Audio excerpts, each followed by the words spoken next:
Greetings, humanity. I am Jim.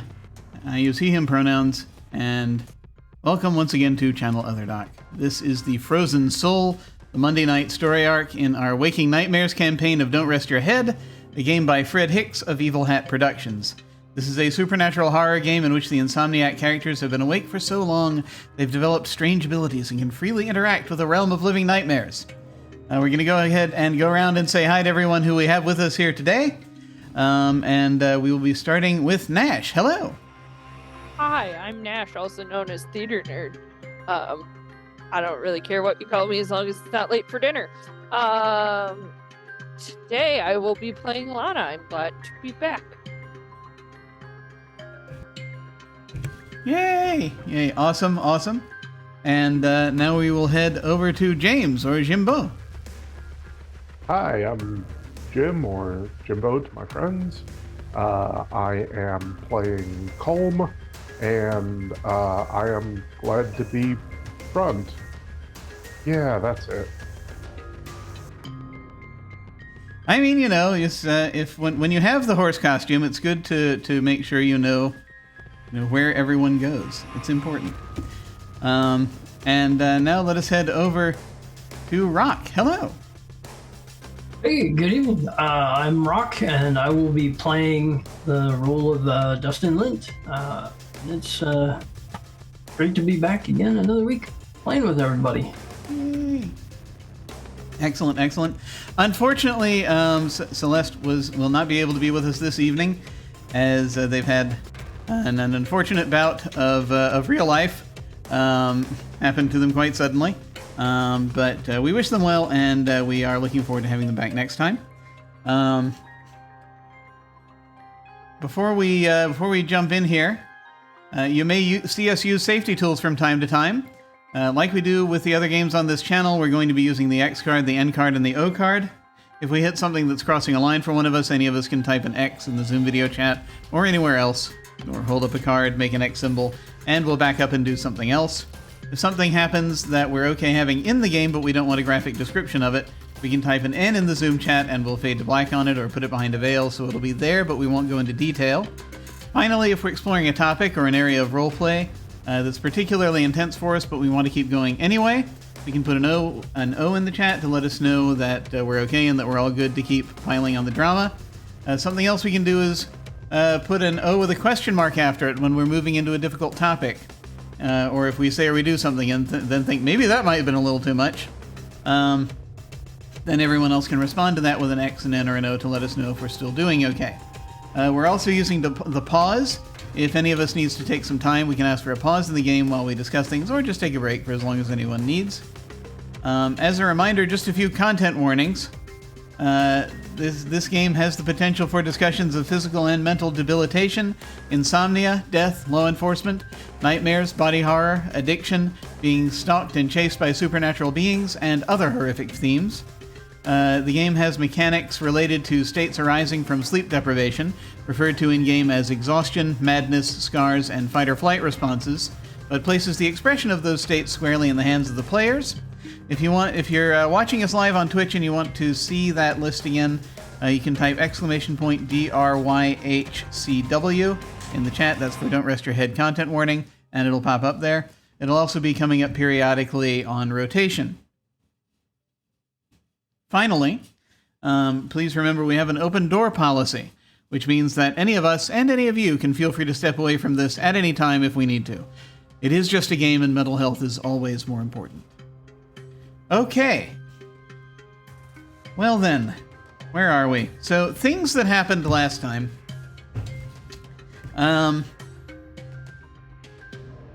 They were leaving the garden district, trying to get to the market district before 13 o'clock struck.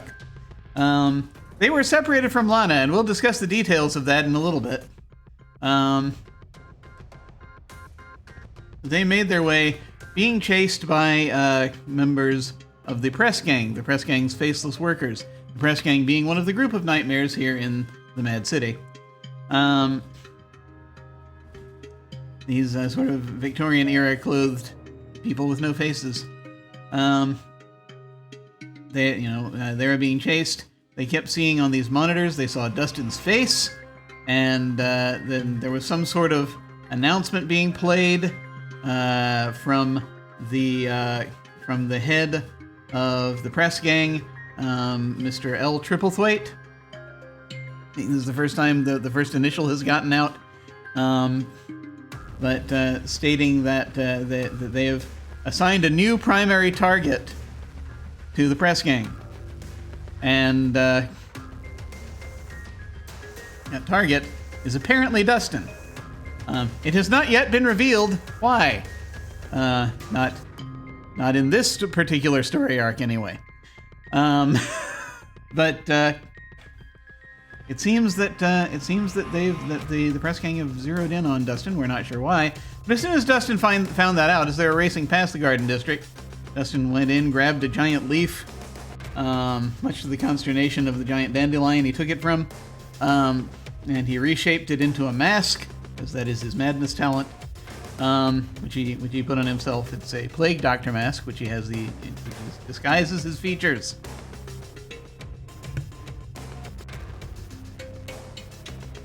They managed to elude the members of the press gang. Started running past the Shadow District. They had to dodge a few of the Shadow Hounds that dwell in the Shadow District, which is Shadow District, a place run by the Shadow Crone. Jay took it upon himself to distract folks. Jay had by this point separated into his two halves, and into their two halves. It's Jay and Maya. Two different people. Maya was running with the group. Jay separated to draw away the Shadowhounds, then found the job being somewhat done for him by someone else, who Jay, of course, did not recognize, but which we recognized as Luca from the other game, because they happened to be overlapping, right at where they were is overlapping with the end of the other game, of the other story arc, as they made their way into the Market District just before 13 o'clock. They were ultimately reunited. They found their way to a sort of a beer garden, a German beer garden, in the Market District, whilst the city is reshaping itself. We are in the midst of 13 o'clock. The city is reshaping itself. And, they were sort of keeping an eye on different things, having some conversations. Ultimately, they ran into a fellow named Reg. He is an aging punk. He's like in his 50s. And Dustin knows him. This is someone from a previous story arc. A couple of previous story arcs that we've seen. And apparently, these days, he's working as a short order cook in an establishment called The Downfall. A diner, which he went ahead and he drove them to because they were looking for a safe haven while they are waiting out 13 o'clock. So that's, again, driving Colm and Dustin and Jay to this place. So they arrived there, and Reg told them, if you've never been here before, just you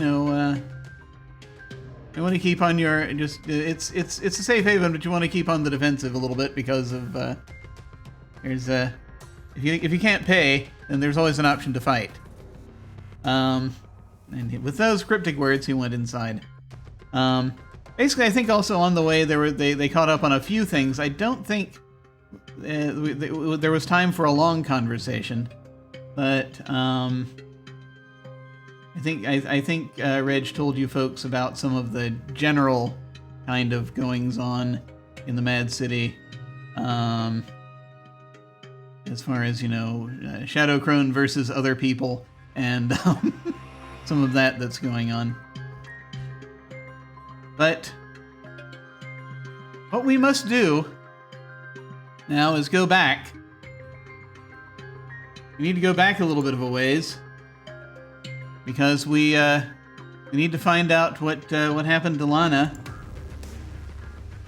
and I think it's going to be rather interesting and important to find this out. Um, and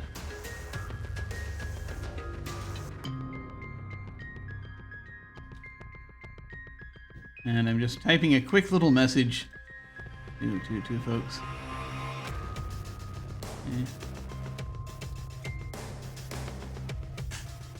So that folks will know what is going on. So let me go ahead and set that up. Let me see. Oh, yes. You know what I forgot to do?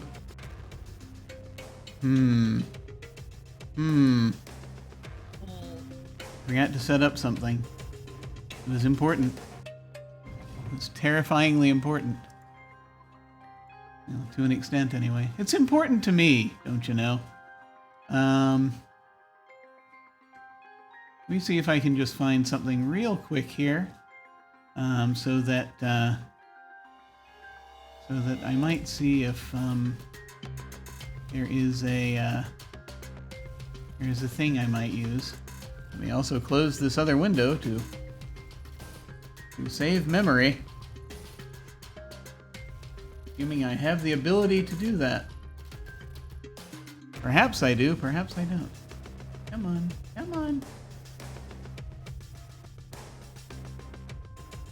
Yeah, that's gonna be mildly terrifying. Okay. Well, we'll get there. We'll get there in just a moment. Let us move over here.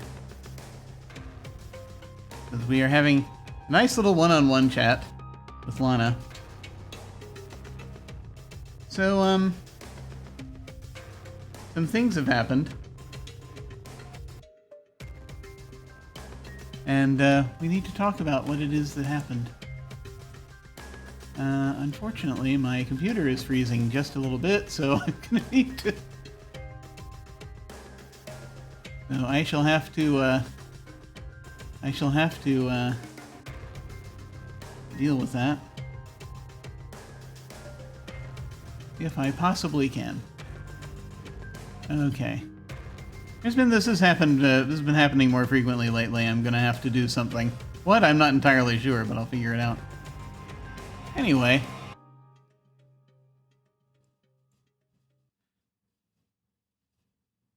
No worries. You have had a moment, right, in which you were running after everybody. And make sure that's still going. Okay, it is good. You had a moment where you were running after everyone, trying to get out of the Garden District, but you were separated from the rest of the group by this. They were ahead of you just a bit, and what they kind of saw happen was this black carriage just sort of passed through on the street that you were crossing between you and the rest of the group. And then when the carriage had passed, they could not see you anymore. Now let me tell you kind of what this looked like from your perspective, if I may. Let's go with this one.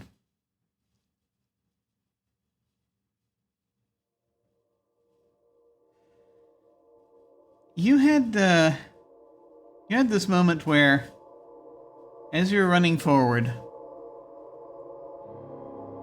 things seemed to slow down a little bit. Kind of almost like time itself slowing down.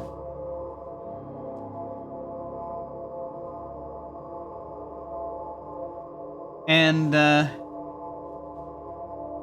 this mist rolled in fairly quickly. The mist was the only thing moving quickly at that point.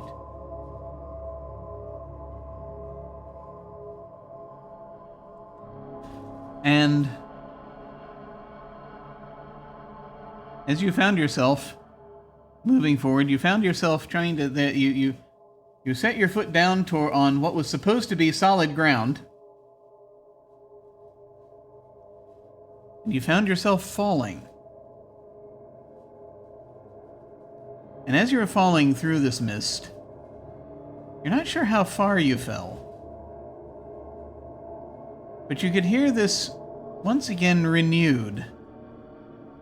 The sounds of these moaning and wailing voices. And this is not an unfamiliar sound to you. It's like what you have heard before. The sounds of people involved in your previous trials. But magnified and almost in some cases drowned out by so many other voices. This lament.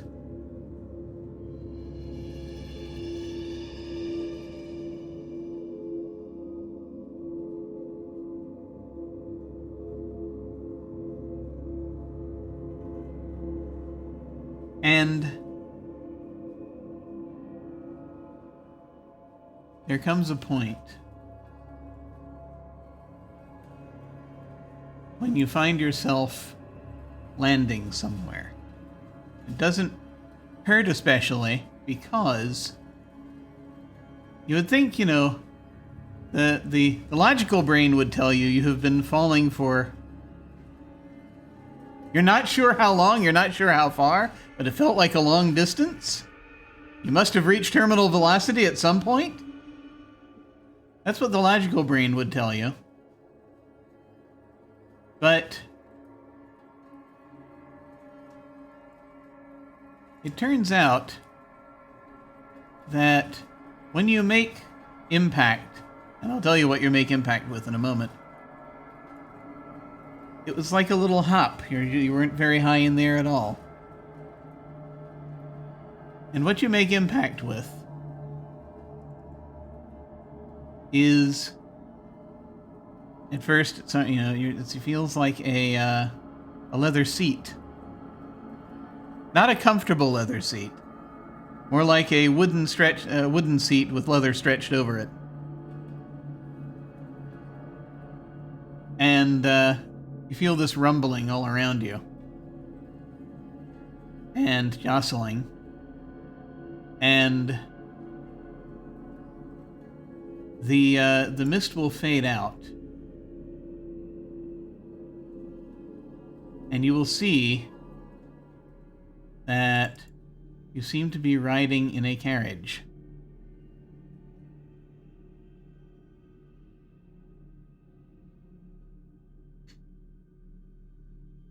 This is a black carriage. There are black curtains, black seats. It's everything. It's a motif, right? Have I seen this carriage before? I have suspicions of who might be in it. You have seen this carriage before. There are other people in the carriage, which I will describe in a moment. Okay. Does one of them happen to be the professor? I know I'm jumping ahead. Okay. Nope. This is not the professor's carriage. You have seen this carriage quite recently, within the last hour or so, in game time. When you were crossing the street into the Garden District. You did see a carriage, and it had a raven sitting on it. That same raven. Yeah. Yep. And let's see, Garden District. Can they make it in time? They can, just barely.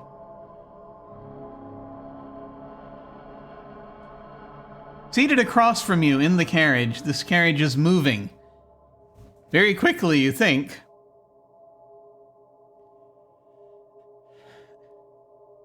There are two figures seated across from you. All right. One seems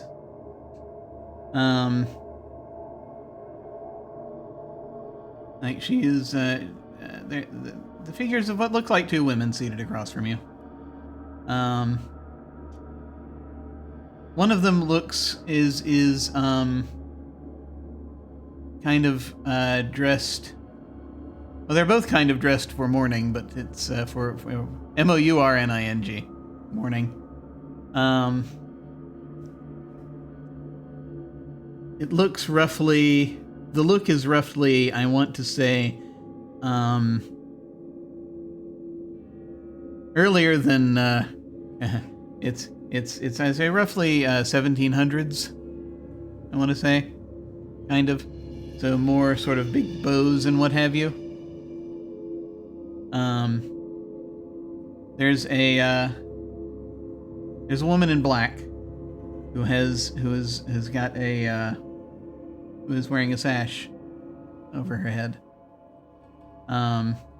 She looks, she's slightly, sort of tan-skinned, and is sort of sitting quietly across from you.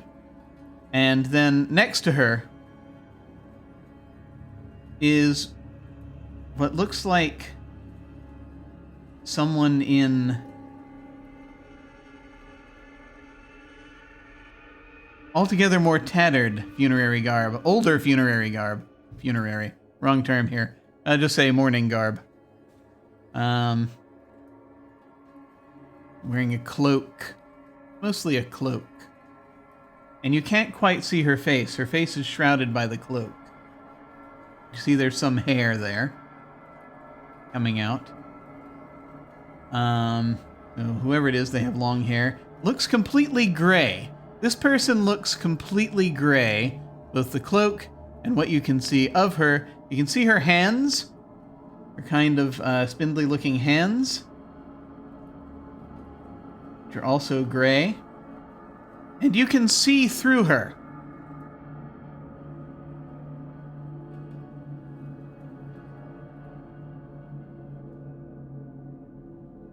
That's the woman on the left. The woman on the right, you cannot see through, but she also, now that you're looking at her, she does look a little bit... Pale is not exactly the right term here, but does not look perhaps as though she might be fully alive.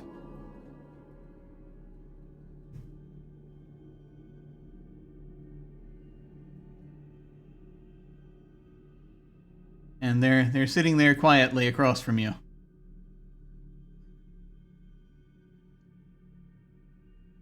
Lana does not say anything unless they say something first. Okay. So, you feel the carriage turn. Again, there are curtains drawn, so you cannot see outside of the carriage.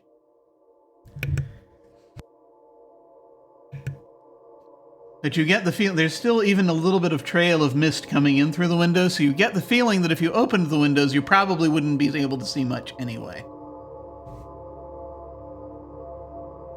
You do occasionally hear from outside the carriage the sort of distant, muffled sounds of the Mad City. The occasional car, the occasional police vehicle, people. You will hear, and occasionally you hear a sort of, well, actually, let's see. Nope, you don't hear what I was gonna throw in another flavor thing, then I realized, no, wait, you wouldn't hear that. I don't think. Actually, yeah, you would. You very occasionally hear this sort of, from sort of very near the, sort of like the sound of a raven. Occasional little caw. And it turns and it turns again, and as the carriage slows down, that of course is when you will hear the clock striking 13.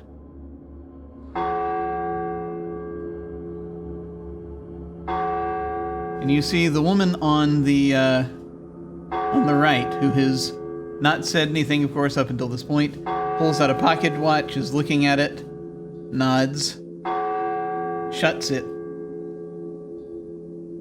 and reconceals it back in her clothing. And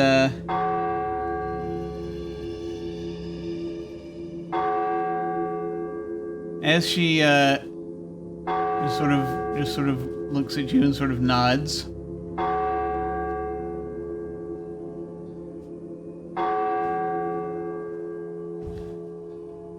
There's a thing that that I'm referencing here, that I just I did. I drew a card from the Invisible Sun deck before we started. This is not actually the same card that I drew last time. That card will be pertinent to something that happens later. But the card that I drew for this particular thing, I ended up drawing the Messiah, which, by and large, in divination, it pretends change. The source of it almost certainly external to the person in question.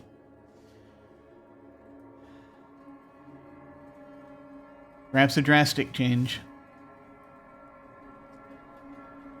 So, when the last of the hours chime, and you can kind of almost hear the city moving, but you hear sort of the sounds of like brick against brick, or stone against stone, the grinding sounds outside of the carriage. And the woman on the right says, very good.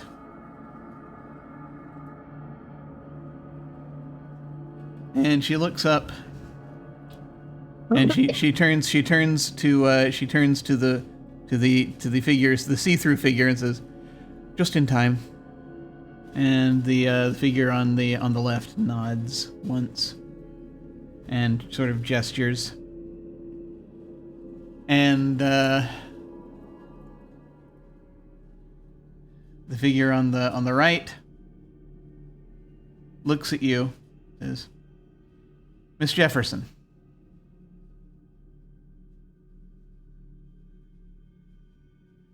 Yes.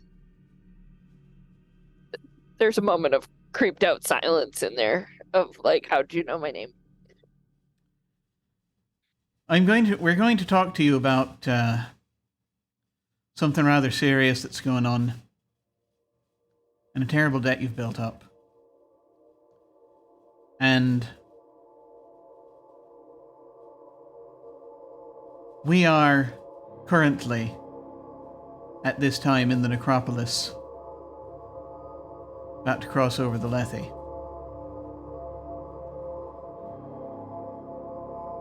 And we need to come to an accord before we reach the other end.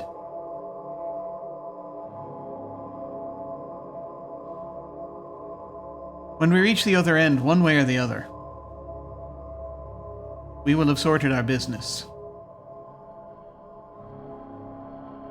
And you'd best hope that we get the right answers here.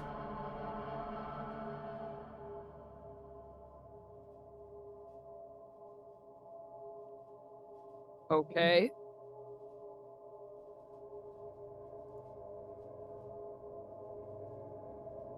The chorus of the damned is troubled.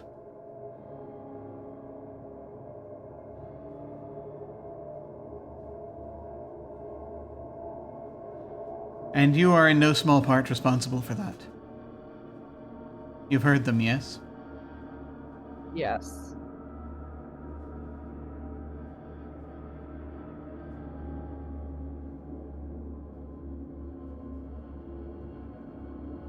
Are you prepared to try and set that right?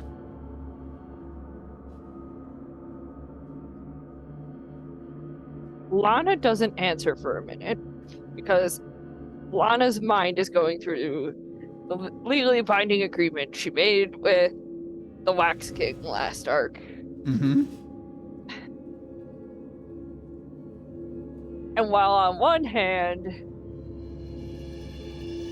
she doesn't want to perish, like, on the other, she doesn't want to be stuck here forever because she made an agreement she can't possibly get out of or meet the terms of. Mm-hmm. And it's like her lawyer brain is going right now.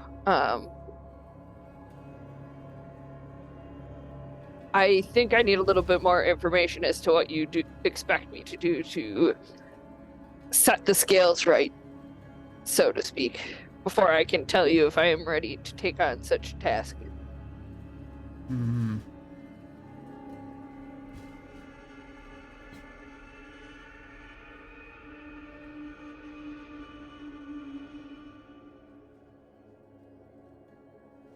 Well, let me ask you this. How many people do you feel you've wrongly prosecuted?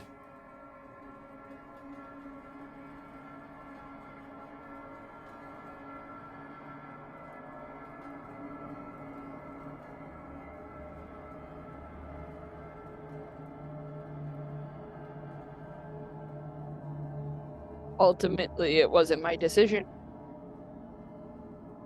as to whether or not they would be prosecuted. Of I course. wasn't You weren't the executioner, you just held the knife. I wasn't the district attorney who ultimately made the decision. I had bosses. My bosses had bosses.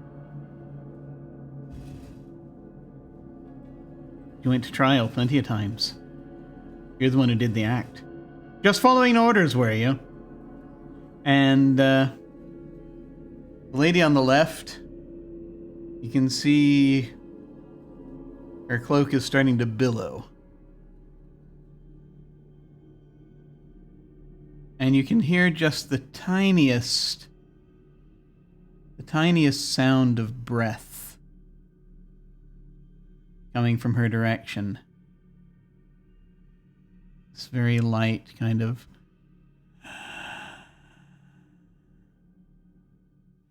And you feel it all over you. Every hair on your body is vibrating right now from that audible breath. It's kind of like, for just a moment, you know when there's certain pitches that someone can, usually you see it done artificially, where certain pitches will cause water to vibrate, or the surface of water to vibrate. Feels kind of like that for just a moment. There were probably a handful. I had ambitions of being the district attorney when I started.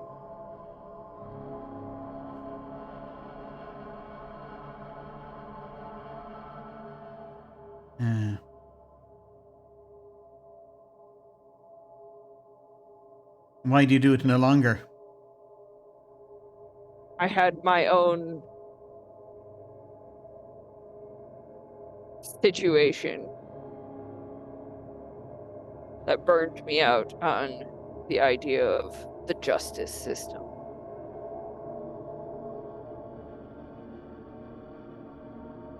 It is good that you're speaking the truth here, because we can tell. I just wish to forewarn you of that.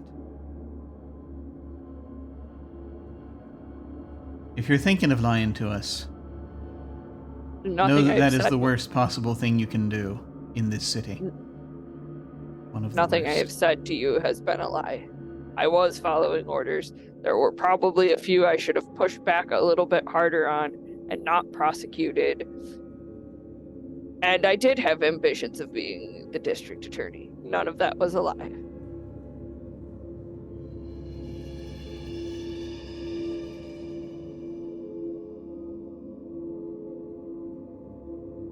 Where do you think it went wrong?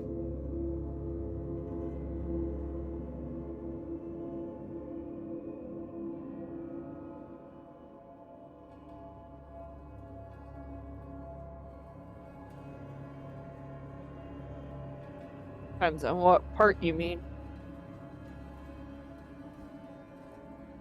The more I got into my work as an assistant district attorney, the further my husband and I grew apart. And then everything else kind of just fell like dominoes.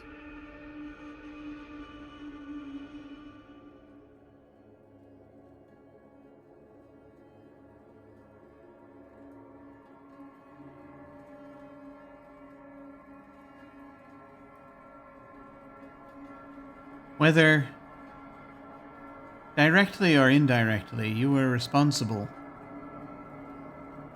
for sending many to their doom. Some to their death. Are you not? Comes with the job, so yes. Do you have any desire within you at all to atone for that?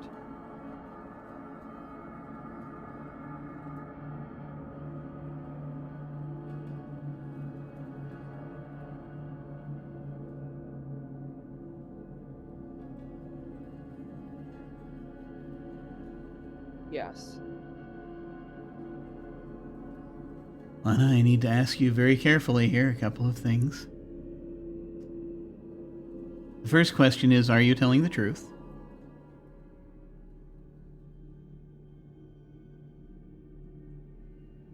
Yes, she is. I think in the past year, there has been a lot of introspection and retrospection that has happened on or that she has done about her life and what has happened to lead her to the point she was at.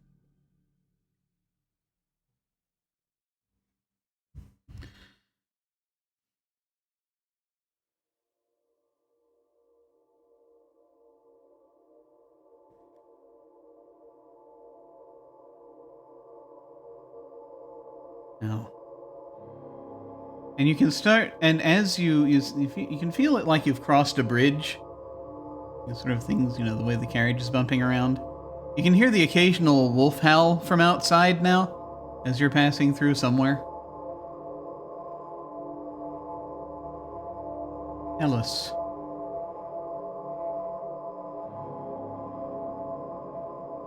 Do you think you deserve to join the chorus of the damned? I don't think now is my time. And why do you think we should offer you leeway now? Because with my knowledge and my experience, I can fight so that others don't get wrongfully accused for things they didn't do.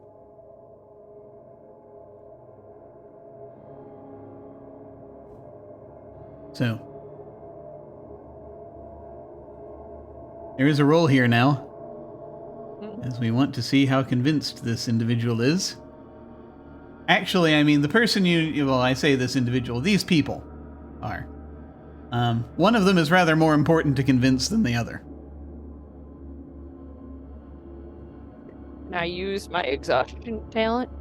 Remind me your exhaustion talent again? The ability to convince people to see things my way. Oh yeah, no, this is exactly what that's for. Are you going to be doing a major use or a minor use? I think this has to be a major use. Okay, so that means you're going to need to... My life kind of depends on it. So that means you're going to need to add an exhaustion before you do this, and I will tell you that you are going to be up against a pain of 8. Okay. So that puts my exhaustion at 2. Let's just go for a little madness. This is not a good situation. And I can do up to how many extra madness? Up to 6. And of course, the more madness you use, the greater the chance of madness dominating. I'm going to do 4. Okay. All right, I'm going to roll my dice. You got 4 successes. I got 4 successes. We have tied. Ties go to you. So, just barely. I'll take... Barely is better than not. Let's check in here. Apparently I'm playing horseshoes. Close is good enough. Pain is dominating. I have 2 6s. I will take another coin of despair.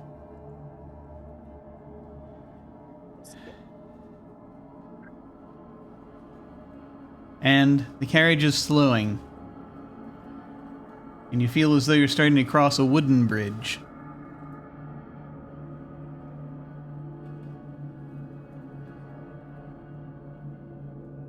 There's a slow nod. There's a moment when the woman on the right looks at you with narrowed eyes,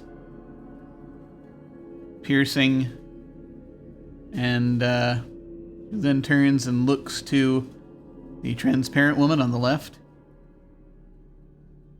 You just will turn to her and nod once. And then she's like, all right.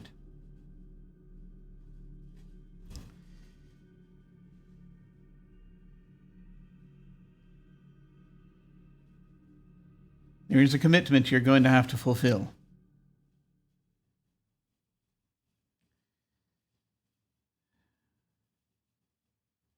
We very strongly considered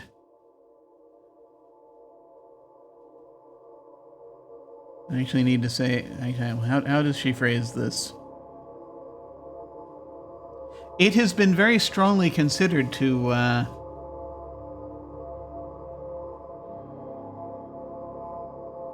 put you into the chorus, but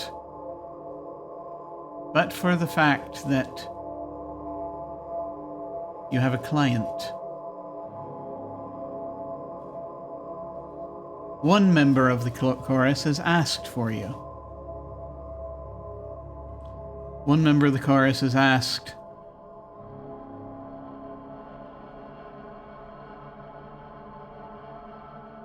for your services, your legal services.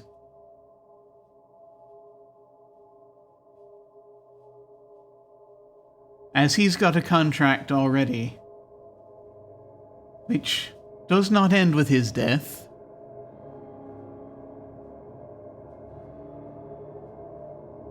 And so, something would have to be arranged to change his status.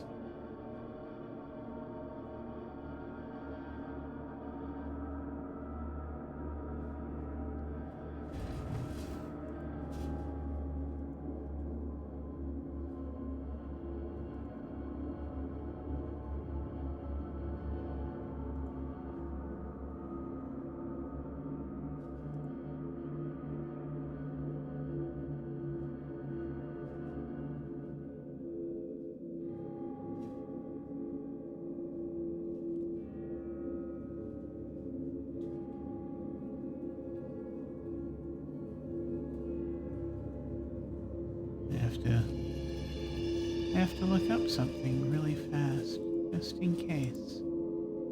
Just in case.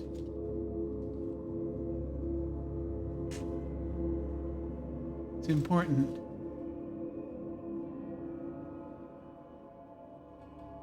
All right.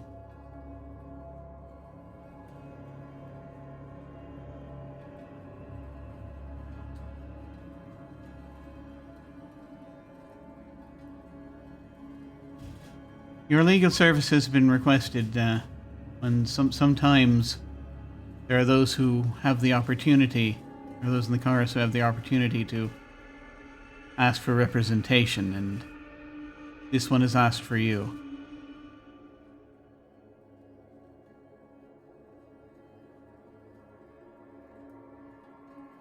Okay, may I see my client?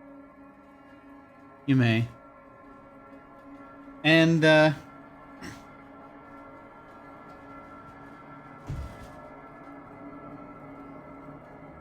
says, you're not to argue his case right now. You may have your initial meeting. There's a time and a place for everything in this city.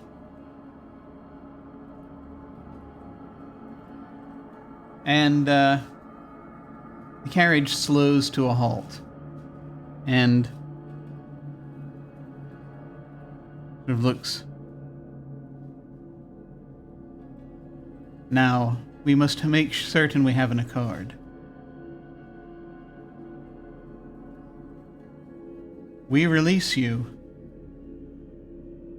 and you will come back within a year and a day to complete your legal service for this individual. That is the deal we're offering.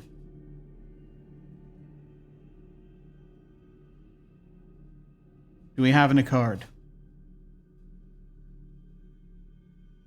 Yes, and Lana will stick out her hand as customary for attorneys to do. The transparent woman, the woman on the left, reaches her bony hand forward and clasps yours, and it is like grabbing ice. You feel a chill all through your body. Yeah, there's a momentary... I don't think it's a flinch, but Lana's eyes definitely close and is no longer making eye contact with the see-through lady. Yeah, your hand feels numb for a moment, and you see a little steam rising up from it. Mm-hmm.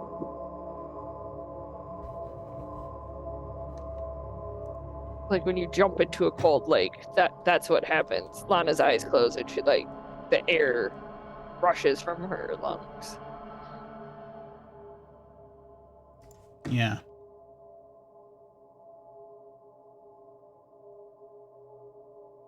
And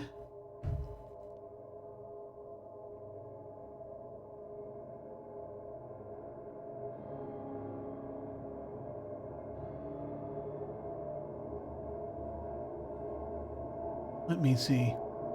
Hey, Jim, just to ask you a question to go back to the roll. I had 2 exhaustion dice on that roll. For major use, don't those get added to my successes? Yes, you're right. Thank you for reminding me. I have trouble remembering that. Yeah, no, absolutely. I happened to look at it and I went, hold on. So yeah, you actually had 6 successes. I mean, it's fine if you want to just keep with the RP. Yeah, well, but I was just like... Well, no, they did offer you a year and a day, so that probably is reflected in there somewhere.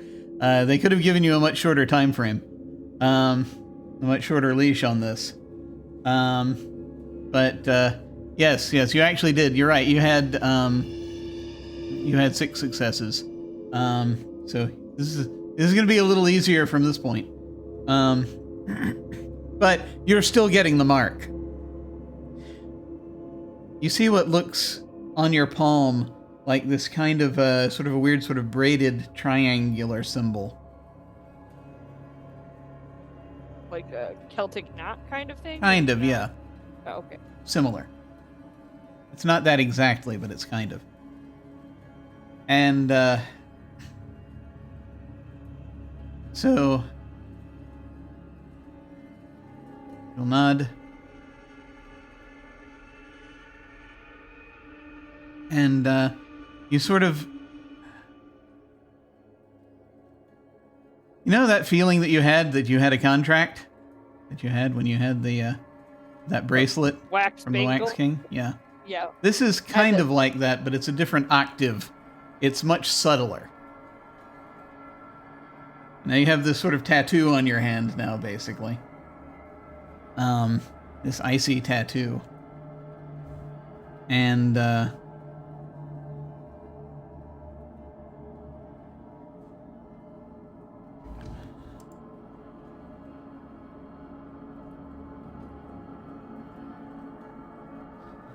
let's see. I think that what kind of place would it be? Yes. So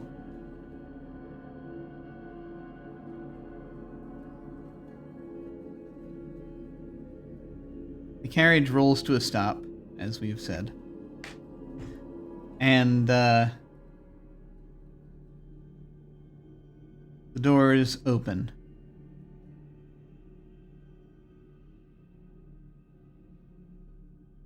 Let us show you where you may commune with your client.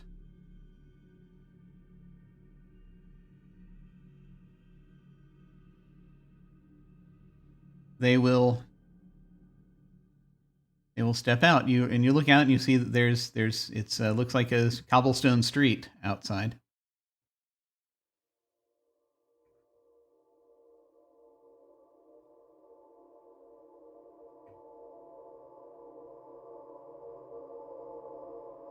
Do you step out of the carriage, or are you just going to hang out there for a while? No, I'm definitely stepping out of the carriage. Sorry. Oh, no worries. About as fast as I can go without being disrespectful. That's how quickly I get out of the carriage. Oh, no problem.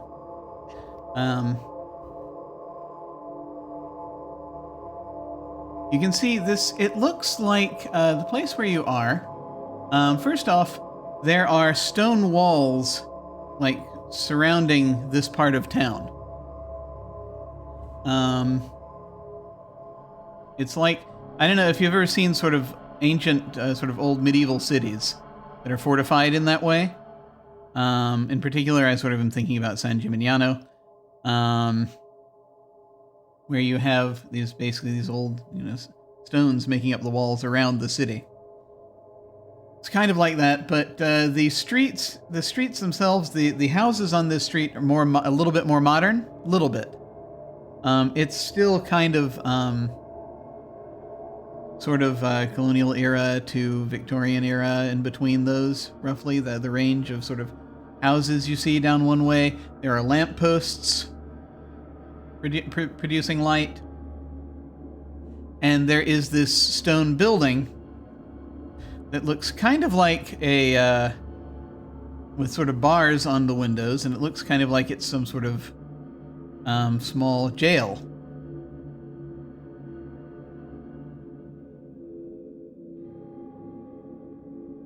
And this is right on one side. If you see there beyond, there's this covered wooden bridge, this long covered wooden bridge that you've just come across. And the woman, the speaking woman, goes up to the to the front of the building, and there's a figure also who you can see through. This guy is standing there. He's wearing sort of a shabby kind of long Victorian coat, and she has words with him, and he goes and he takes this ring of keys and he unlocks the front door, this big metal door that opens.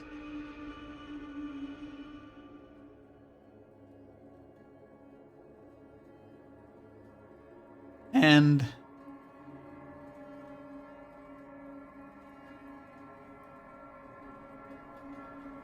the woman will nod and say, when you enter, he'll come to the surface.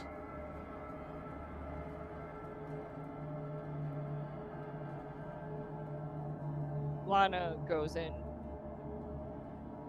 So the first thing you note about this building when you enter is that it's not exactly a whole building, because the back half of it seems to be open to this kind of little ravine that the wooden bridge crosses.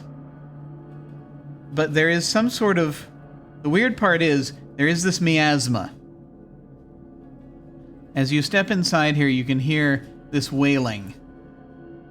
This low wailing, this moaning again.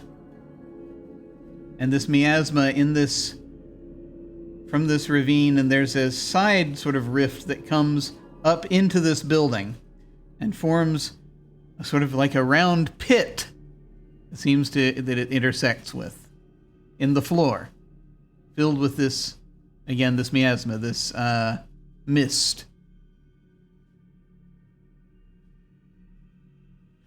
And after a moment, you see something rising from the mist.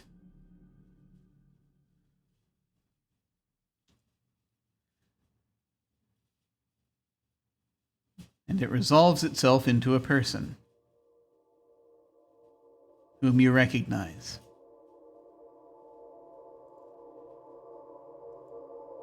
So, this individual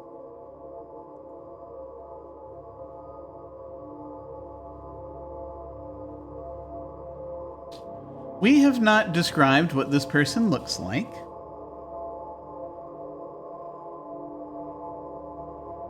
But this is the man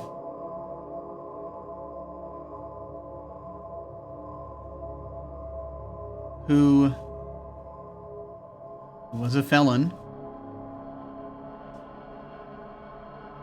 And the lasting thing that you remember about him was that he has a candlewick tattoo on his arm. This was the first person whom you saw with this, and he stopped his own life in his own cell, from the what you recall. He is. Do you have thoughts about what this person looks like? I'm gonna say that he's very sort of. He looks very kind of beat up. He's looks like he's probably in his 40s. He's got he's got kind of not like a completely shaved head. There's a little bit of fuzz, essentially, but very closely cropped.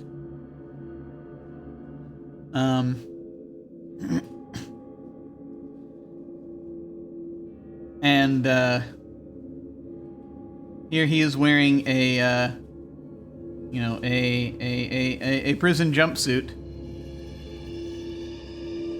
At least he's wearing the prison jumpsuit trousers, the sort of the orange trousers, but he's got the undershirt on up top. You can see his powerful muscles. And you can see through him a bit.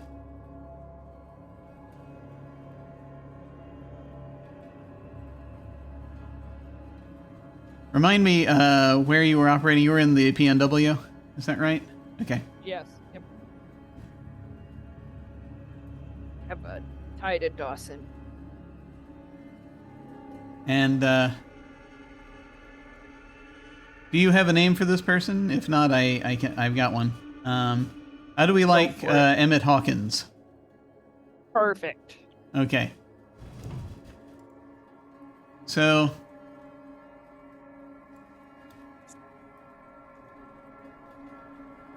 he looks up across at you. He's like, and you can see he's sort of pulling up. You can see that there's these lines. It's like almost chains that are on him as well that go down into the miasma. As he's coming up, he's sort of struggling against them to be visible, but he is being permitted to be seen. And he's like,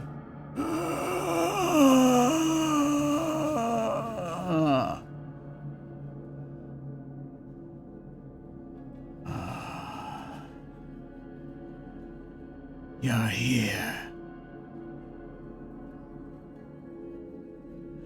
Yes. You asked for me, Mr. Hawkins?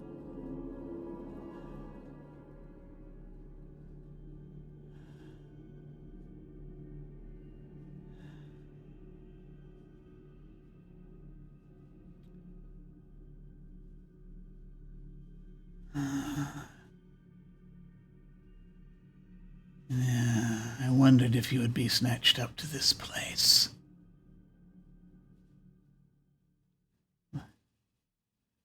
Well, so far I've talked myself out of joining you for the time being. But I have taken you on as a client. Oh, that must sting.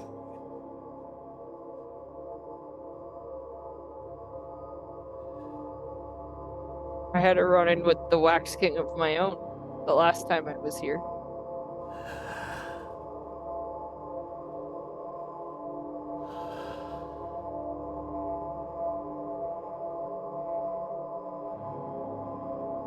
I am still His Majesty's servant. I still act in his interest.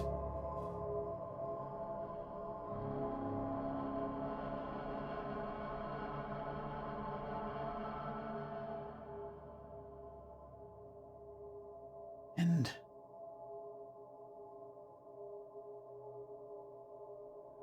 powers that be here must be made to see that. And that's why you need me.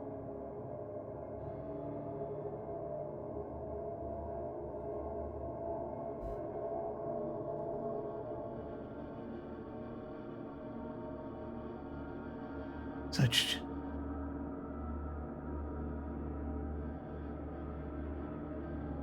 things, I think, are rare. But seeing as I do still have another, Banshee does not have complete say over me.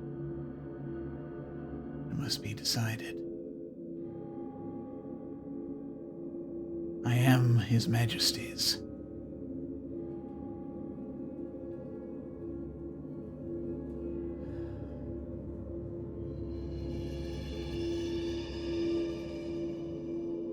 And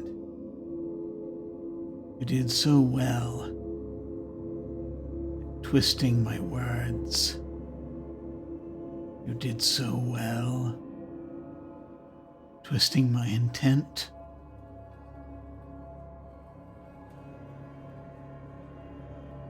As though I would knowingly slay my loved ones. No.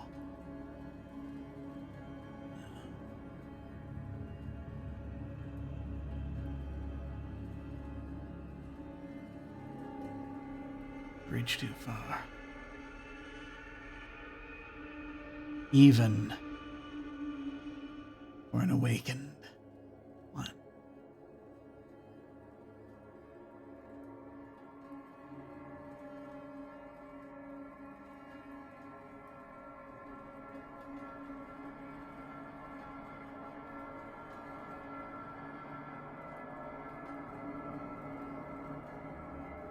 You sort of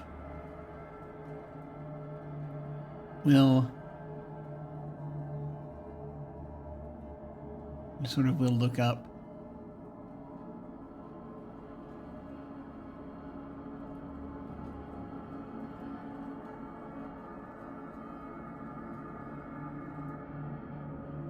Changes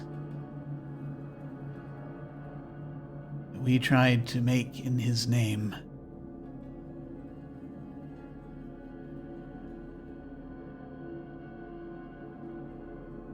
Ourselves.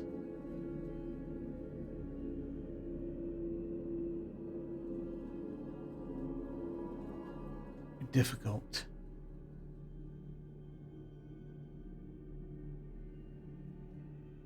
And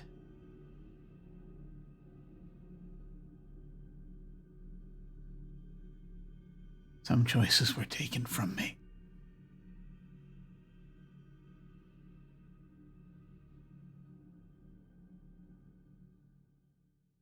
You made the case that I was a madman.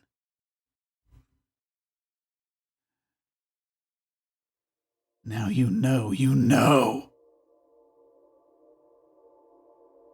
We were here.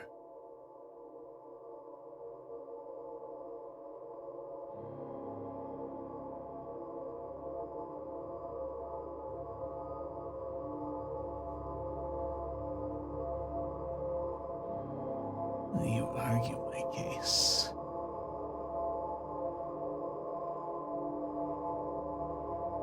Or the tribunal?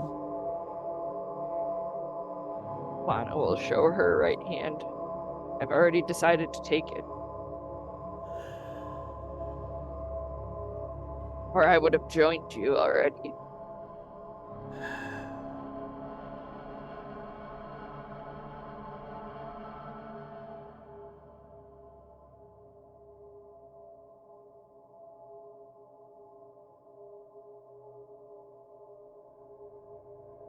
At this point, sort of at the door,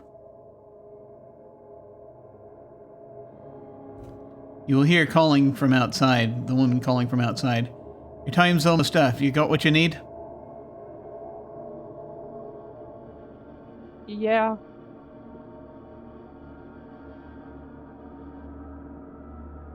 I've got you, Mr. Hawkins. Emmett? Was it? Yes. I will do my damnedest, or I will join you.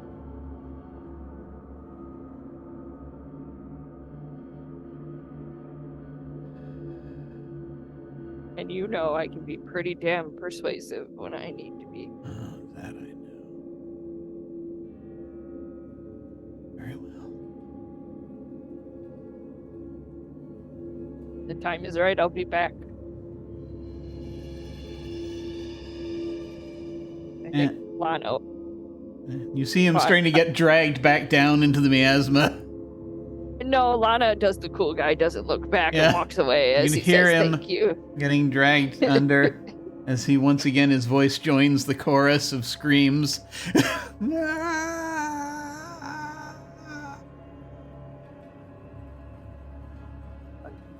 When you step now was not the time. Anyway, go ahead. Sorry. When you step out, you see that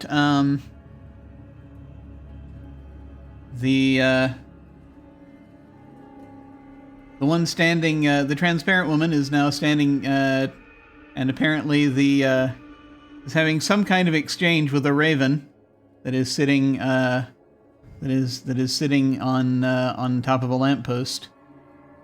Some sort of silent exchange. And she glances over at the other woman, and the other woman nods. Right, then. You have a year and a day. When you return, we can get into specifics. In the meantime, we can see if we can return you to your companions. Our understanding is that they're approaching the downfall over in the market district.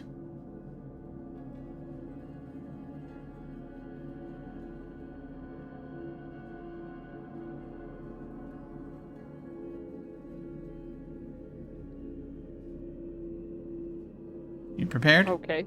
Very good. Yes, this has all been a lot here.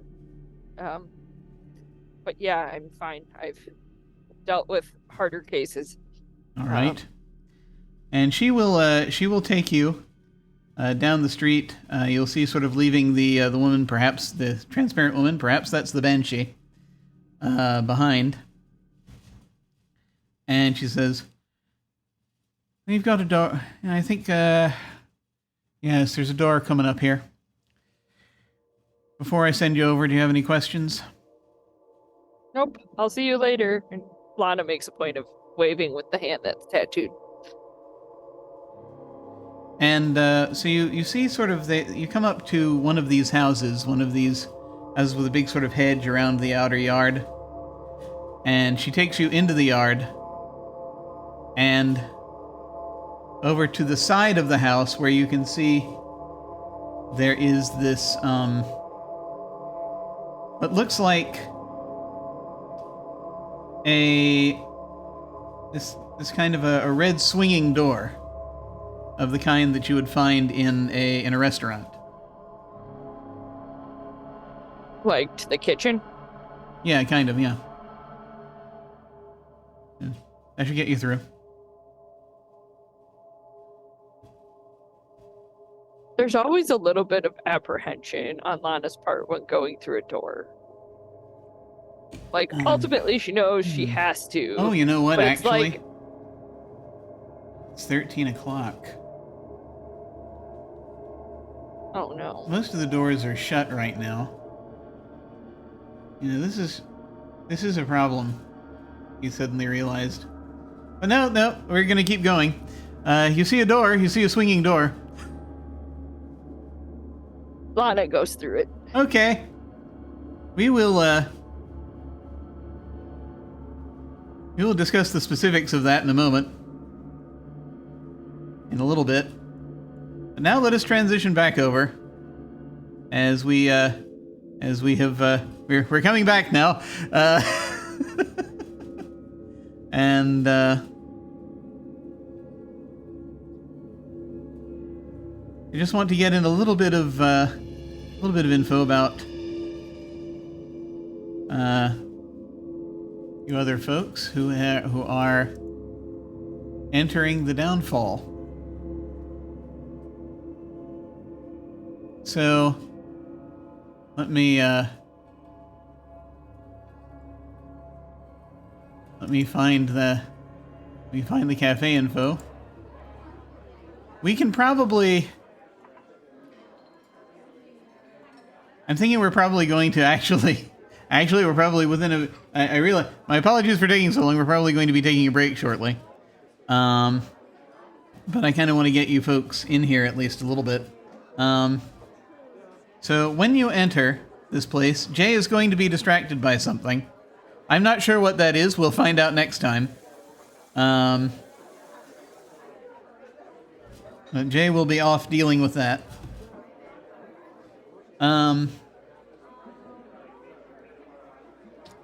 You're in the market district. You have followed Reg into this place. It is looking around on the inside. The downfall is basically the unholy union of 3 different kinds of diners and a boxing gym. The spacing and the layout is kind of like Denny's in terms of the size of the rooms and the locations and spacing of the booths and some of the general layout, which is why I think a lot of people sort of default to Denny's. Also, perhaps regionally, they don't know other places as much when they come here. The aesthetic, though, is more like an old 50s diner that survived into the 1970s and is much worse for wear. A lot of cracked tiles, a lot of ashtrays everywhere, cigarette smoke throughout the room in various densities. But the atmosphere is unmistakably like that of Waffle House. The fact that there is a fighting pit in the middle of this room does absolutely nothing to detract from that impression.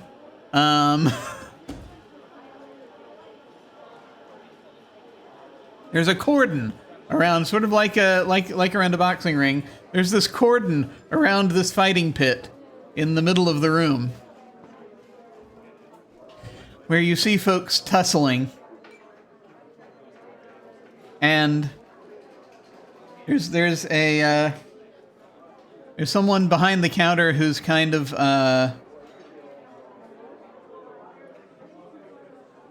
there's someone actually, not far from is kind of there's someone, but there is a counter near the back, and beyond that is the window into the kitchen. And you hear a lot of something that sounds like the crunching of bones from the pit, and just sort of a lot of sort of pummeling, and the guy behind the counter who's got his gray suit with a red bow tie. He's speaking into a microphone. Victory to the tomb! And there's a moment of a few people. There's actually some tired clapping from some of the folks in here. This place is full. There are a lot of people in here. Awakened beings, locals, perhaps.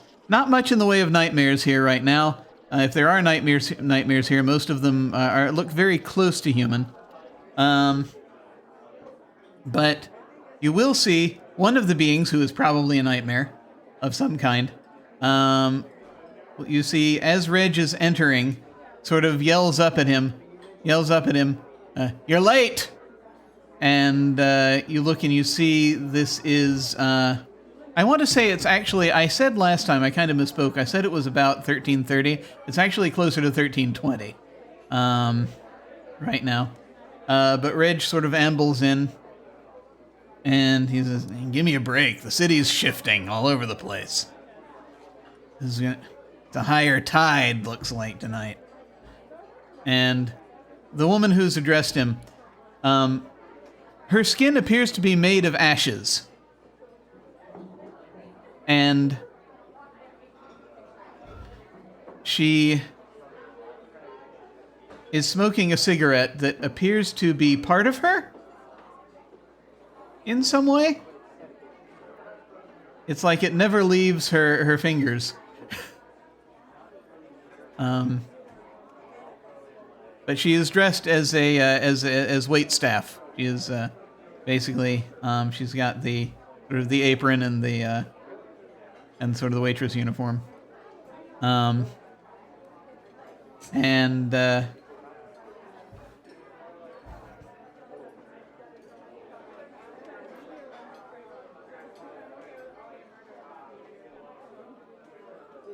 and she says, well, you're gonna have to, well, you know, you're gonna have to make it up. And he says, fine, you want me to do it right now? And fine, you want me to do it right now? No, we got hungry people here. Start cooking. All right. See you folks in a little bit. And he will start heading to the back. And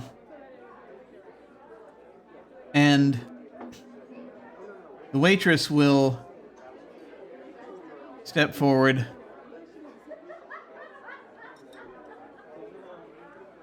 and they're adjusting, and you can see smoke kind of billowing a little bit off of her as well as she steps forward. Welcome to the downfall.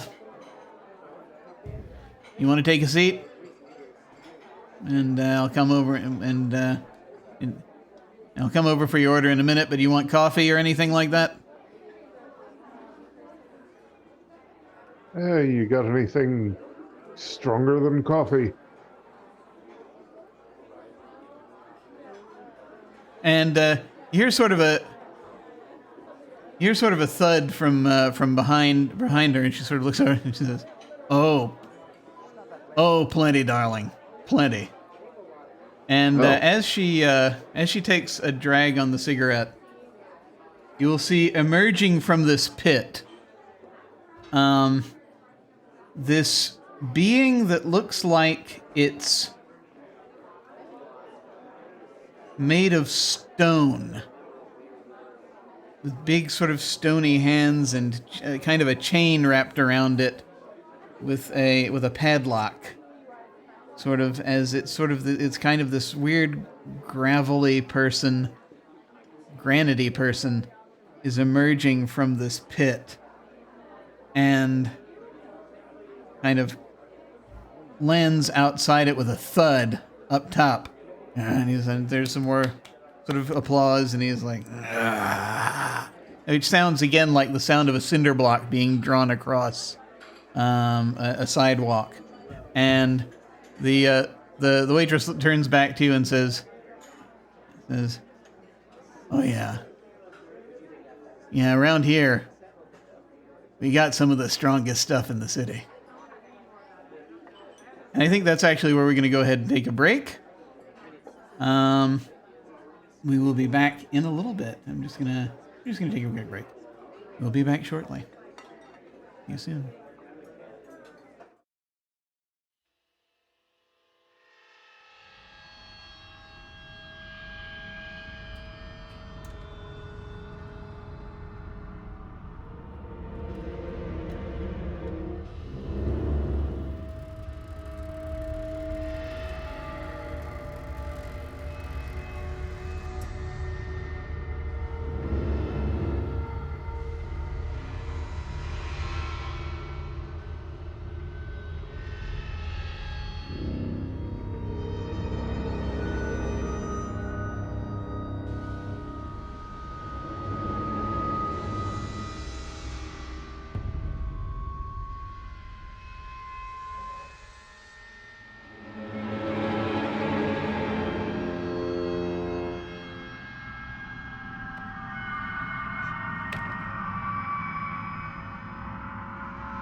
we have returned, and we are now in. We're now at the downfall.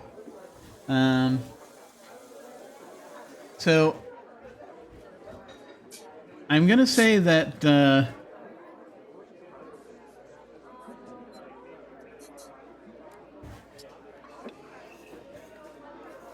Colm and Dustin, as you are kind of preparing to grab a table,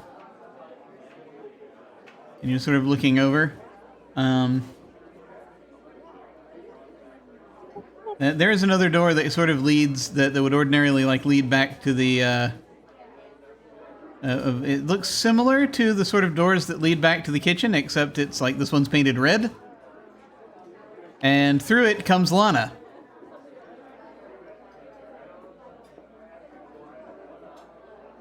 And Lana, you have emerged into this diner that I just described a little bit ago.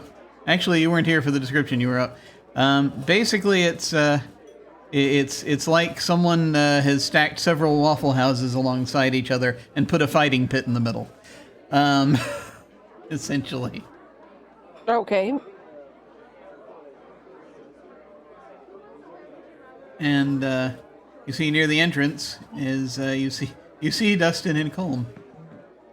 Ah, we're getting raided. Well. Well, that's convenient, Lana says kind of out loud and to herself, not about the raid, but about finding Dustin and Colm, and she goes over to them. Ah, you're back. You disappeared for a while. Yup. Where'd you go? A place? See? Well, yeah, kind of figured that part out. You didn't end up like making any deals again this time like you did last time, did you? Yeah, but this time it won't fall back on you guys. I think Dustin just kind of like stares. There's like that moment where it's the sort of like incredulous look, and then it's just kind of like, all right, it kind of looks and looks to see if there's a table open for us to sit at. Yeah, you kind of hunt around. You have to hunt around for a little bit. But you do find a table. It's kind of... it's... The least popular tables are the ones by the windows. Because a lot of people don't kind of want to be seen by any nightmares who happen to be passing by. But, those are the ones that are open right now.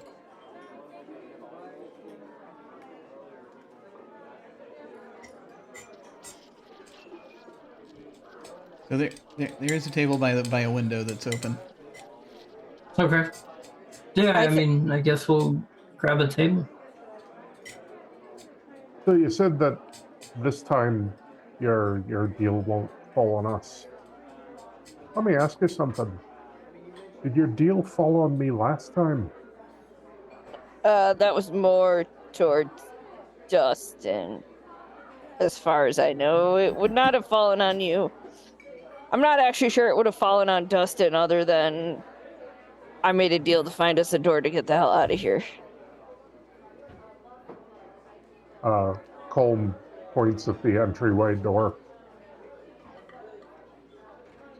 So we came in. Probably how we get out. No, that's not what I mean. You know how we went through the porta potty door to get here? Well, doors will also get us back home. I see. Let's open a door and be back home, right? Not for the next, 40 minutes. Right. The waitress comes over, and again, basically person made of ash, holding a cigarette that's permanently bonded to her. And And she comes over with a pot of coffee, which she pours. With some cups. Seems, just brings over 3 cups and sort of pours coffee. And she looked over.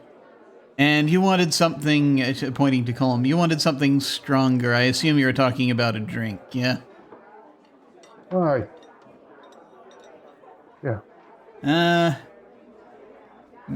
Maybe? He says, you, any of you new here?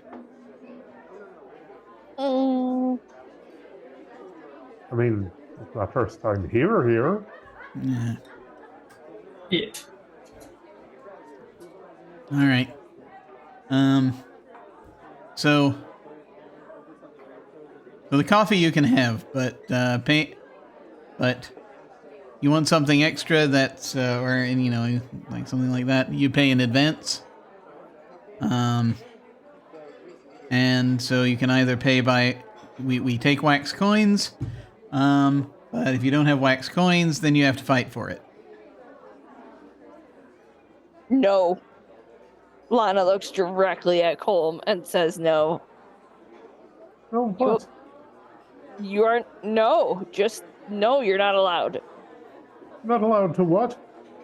And who are you to be telling me so? I'd like to get you home in one piece. Oh, you want to take me home now? No, I have a girlfriend. So do I.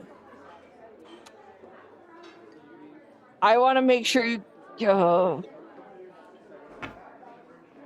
I think Lana legitimately pinches the bridge of her nose because there's so much that he still doesn't understand that he needs to understand as to why this is not a good idea. And the waitress at this point says, "Hey, tell you what, just have a look at the menu. Just have a look at the menu, and you can get back to me. All right, I'll be back." All right. And she just sort of points. There's menus on the table.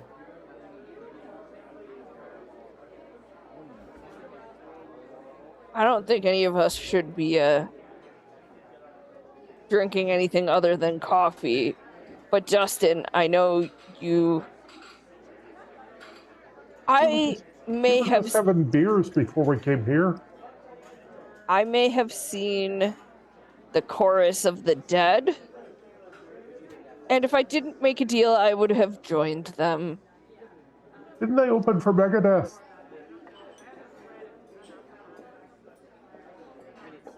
Oh, well, lovely.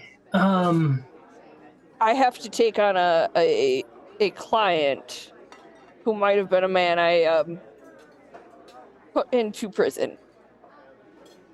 Ooh. Now that's some courtroom drama right there.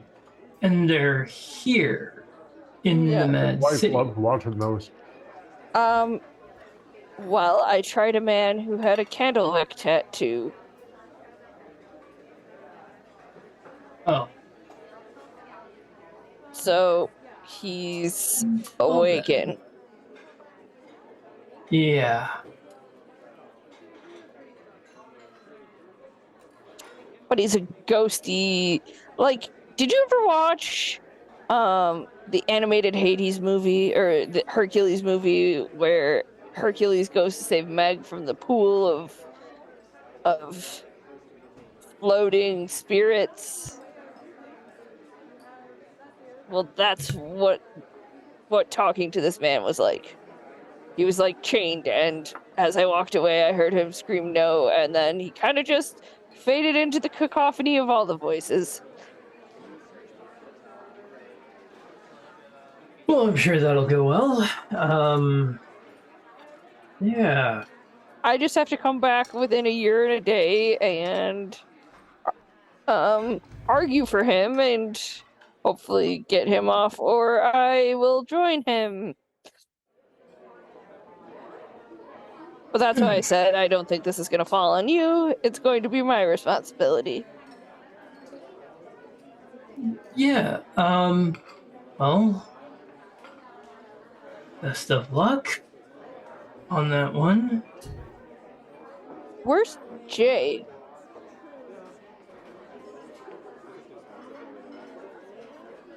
And I think Dustin's just going to kind of look around a bit.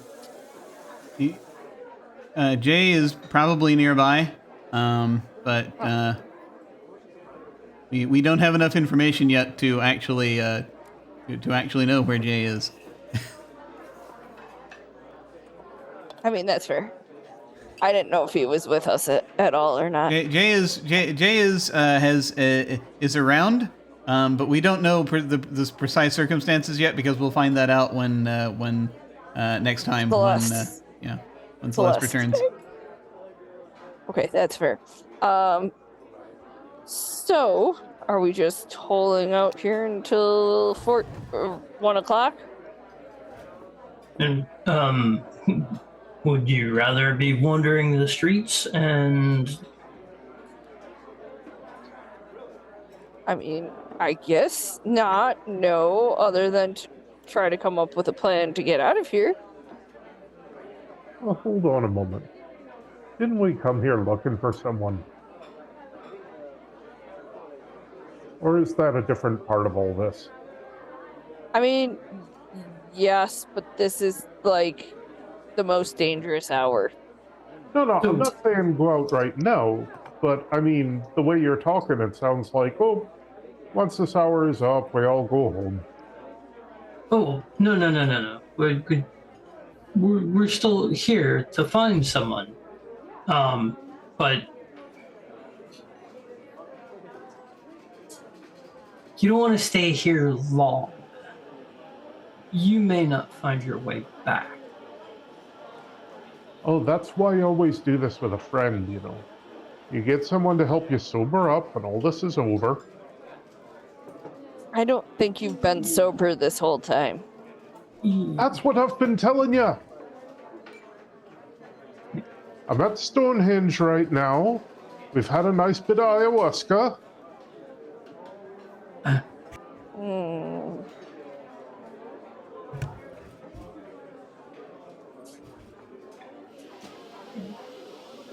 Yeah. I mean, for all I know, you're not really here. Oh, we're here. Just what someone who wasn't here would say. I think Dustin's gonna have one of those, I think Lana and Dustin lock eyes and then both do that, like, exacerbated sigh of, like, oh boy, this is gonna be a problem when he finally realizes all of this has been real. The waitress swings by again, briefly, and she says, you decided? Yeah, he's fine.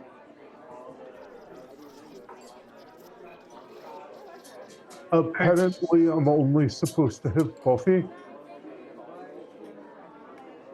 And she'll basically do that thing where she will, if you'll permit it, she'll reach down and sort of pat your arm, just for a moment in sympathy. And Colton pats the hand. Yeah. Anything for you folks? No, thank you. I won't survive a fight even if I want to, so. She shrugs. All right. Let's see. They so yeah, if no one wants anything, she's just gonna continue heading out, or rather around. She's circling this room, going back and forth between people. It's not like she's the only waitress here, but it's almost like she's the only waitress here, in some ways. Is leaping about doing stuff. So, let me see. Yeah. I don't like that noise. Oh, I don't know. It's just things that can happen here.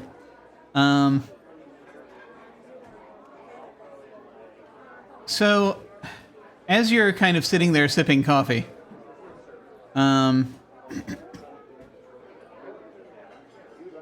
This coffee is like having sex in a canoe.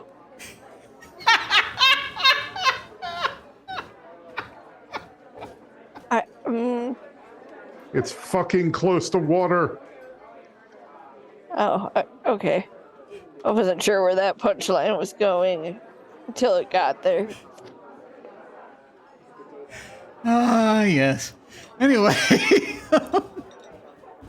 and it is really the coffee is not good. I need to stress this very much. The coffee is not good. Brown tap water. Yeah, basically. But you know, it's coffee. Just basically. Yeah, coffee. You don't have to risk your life to be able to drink it. Yeah, that's true. That's the more important part. Very fair. So, speaking of risking your life, you see this group roll up into the downfall, and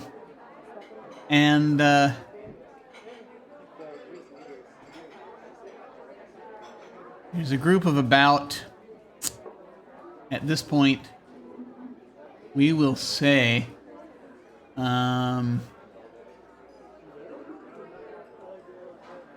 6 people. They are led by, and they're here's the thing, they're all wearing like tactical gear. And they're carrying like guns and crossbows and things of that nature. And it's all. Did they bring guns to a fist fight? Is that what's happening here? Maybe. We're not sure yet. But I need to see if I need to see if there's anything following them, because that's kind of important. They're led by, there's a sort of shorter blonde woman in front of them. She has her hair swept back into a ponytail. Again, they're all wearing kind of, they're all wearing black, essentially. Or a mix. Some of them are wearing things that are like camouflage fatigues, that kind of thing. They're the avant-garde. A little bit, yeah, but they're most of them wearing black. It's more of a, and it's modern clothing. It's all modern clothing, present day clothing. As they sort of they roll in. Let me see. Would they have grabbed anything's attention? Would they have grabbed unwelcome attention?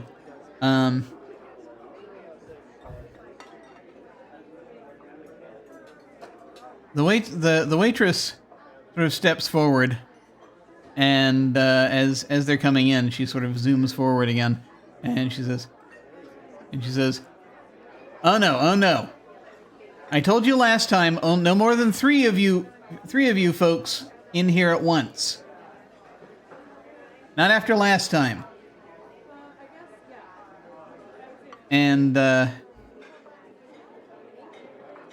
blonde woman just sort of smiles and steps forward and says, "You know, we're much more heavily armed than anyone else in here. We are prepared for this place. And I'm not sure I like your tone, Nightmare."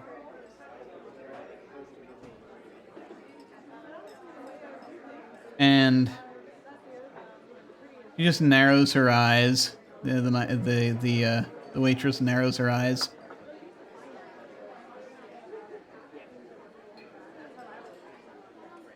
"I could just ban you all together. Would you like that?"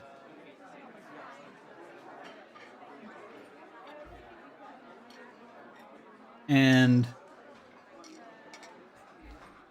for the folks in the back, the blonde woman just sort of is like, "I don't think this is something you want to argue about right now. You're very busy, aren't you? It's less than half an hour to 1, but you've still got plenty going on here." Holm kind of raises up from the booth, looks at the armed people and says, "Oi, Shuggy, no hassling the hostess. She's doing her best. And these folks are sort of they turn and they look at you. And there's this moment of tension, kind of as they're not reaching directly for their weapons, but they're putting their hands near their weapons. Of course. Always need more numbers. Always need guns. Don't know how to fight like a real man. Ooh.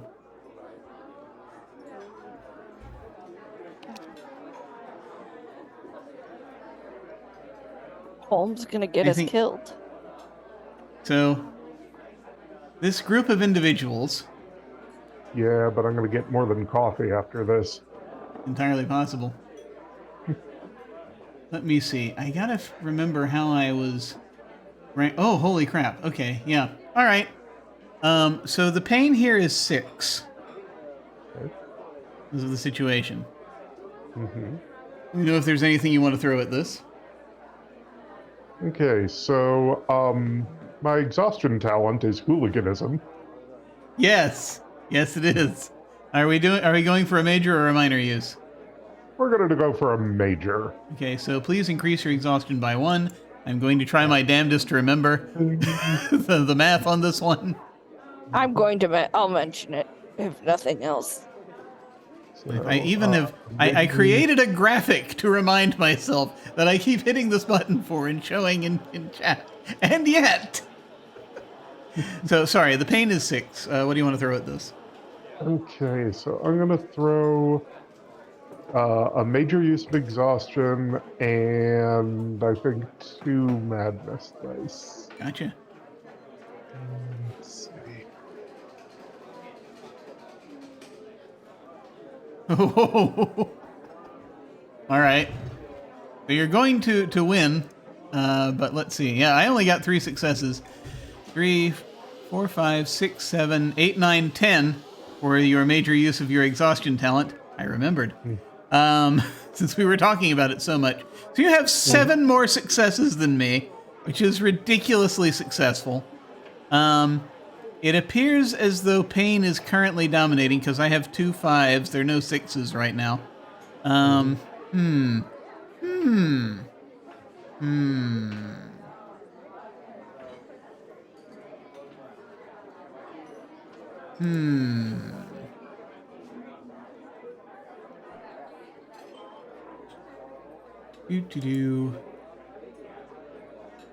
am going to I'm going to spend a coin of despair. So you get 1 more hope. Remember, folks, there's hope out there. And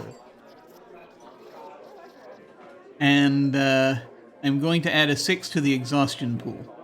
So this is going to be tiring. Mm-hmm. And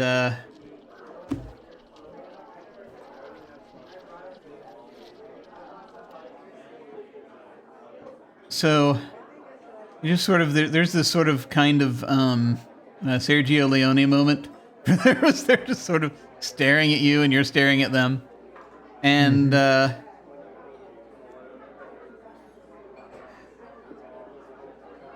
waitress is like, you want to settle it in the pit, you're more than welcome. But no more than 3 of you in here at a time. Unless you want to get banned, 3 of you are going to exit this place right now.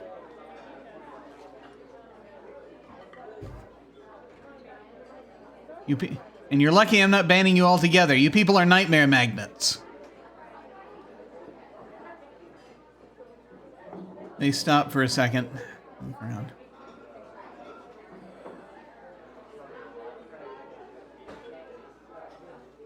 He sort of turns and kind of nods at some of them there. They're like... They have a little huddle for a second. And they actually...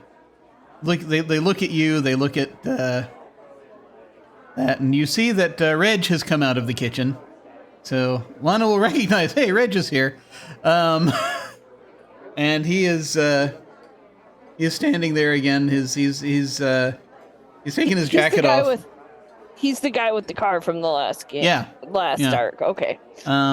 He's in his 50s, aging punk. He's got the mohawk and the and tattoos all over him, and piercings, metal studs, and things of that nature. And he's taken his jacket off, so you can see he's got his undershirt with sleeves rolled up, where he's been in the kitchen, presumably cooking, because he's got an apron on now. And you can see the tattoos up and down his arms, and he just sort of crosses his arms, and he's staring at them. He's sort of cracking his neck, and they're like, "Yeah, okay, fine." Look at him. They look at Colm. They look at everyone. And three of them will sort of turn and be like, "Okay, fine, you lead them down that." And they're sort of the blonde woman sort of mentions a couple of things to them quietly and points in a couple of directions. They're like, they nod, and three of them turn and head out. And you can kind of faintly hear as you hear them running outside, and kind of there's a little bit of shouting, and then you hear the squealing of tires as you hear more running, as something is pursuing them. We're not sure what, but something in a vehicle is pursuing them.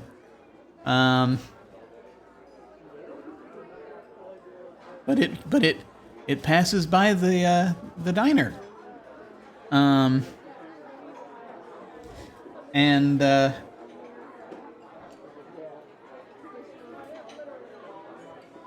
He's like, and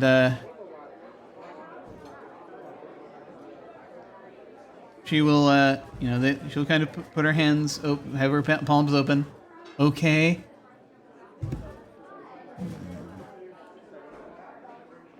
And she says, "I'm gonna have my eye on you." Home just grins with a very definite feeling of swagger behind it, and sits back down at the booth. It's like, oh god, that was a lot of effort. You just sort of slip down. Yeah. You feel tired. It's like, oh god, I've been awake for so long. Yeah. The only open. Go ahead. Sorry, go ahead. He checks his cell phone momentarily, sees that there's no incoming texts. It's and about puts it away. 1340.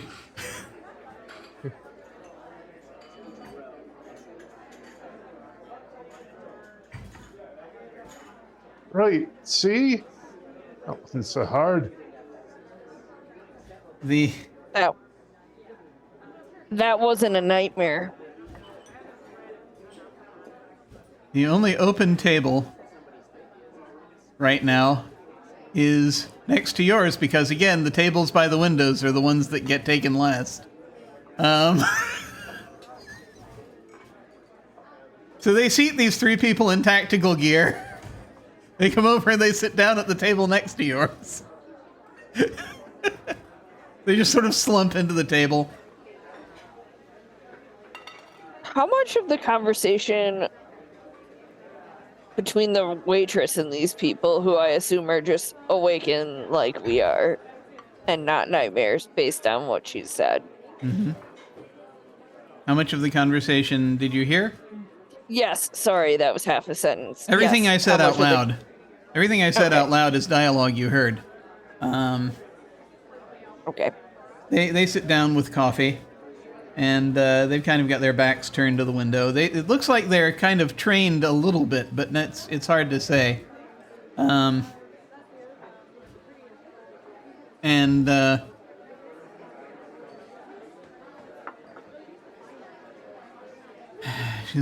at that point, they're sort of like, there's something they're kind of arguing about for a second.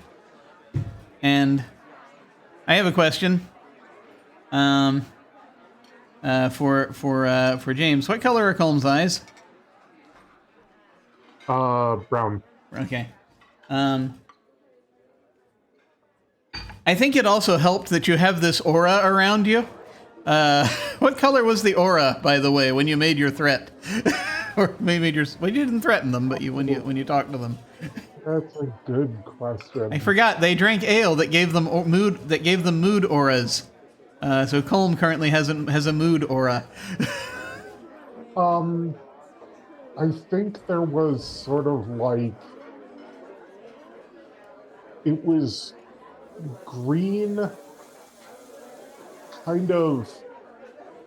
It had a crackling of gold in it. It was, if anyone could properly read the aura, Colm was kind of spoiling for a fight. He was waiting for something to break out. He wasn't disappointed that it didn't, but he was ready to throw down. Okay. So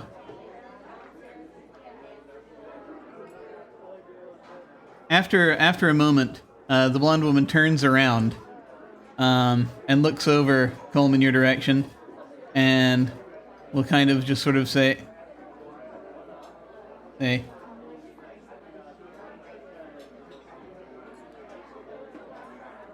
and we'll say to you,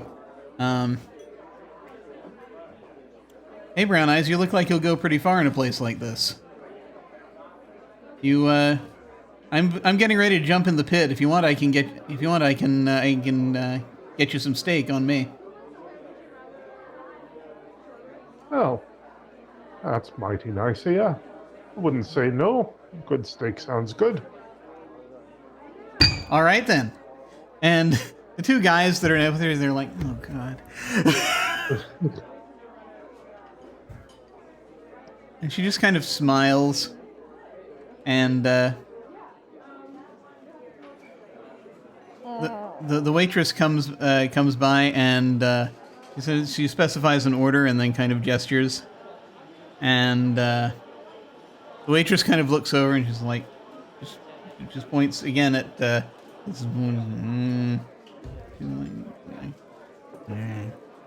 and so there's a point where just basically this woman gets up. She takes off her let's see. Yeah, she takes off her jacket and cracks her knuckles. And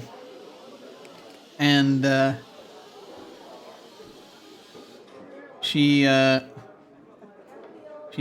reaches into her pack and she pulls out a knife that she puts between her teeth. as she heads over to the pit, and for a moment there's this talk with the announcer. He's like, "Really? Okay, fine."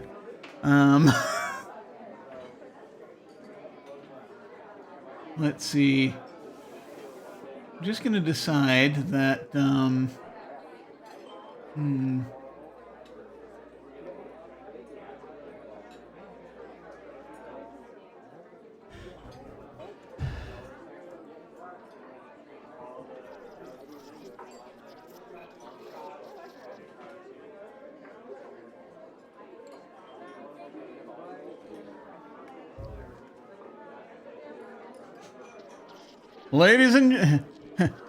ladies, gentlemen, and all friends of all persuasions. We have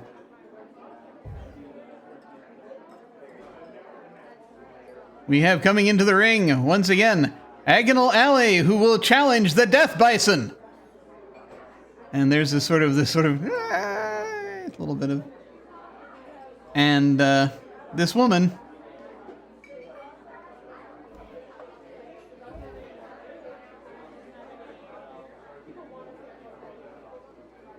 will sort of just be sort of doing the thing where she's limbering up, and she's going to jump down into the pit, and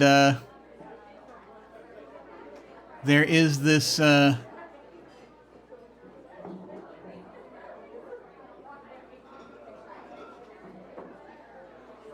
there is this kind of thing where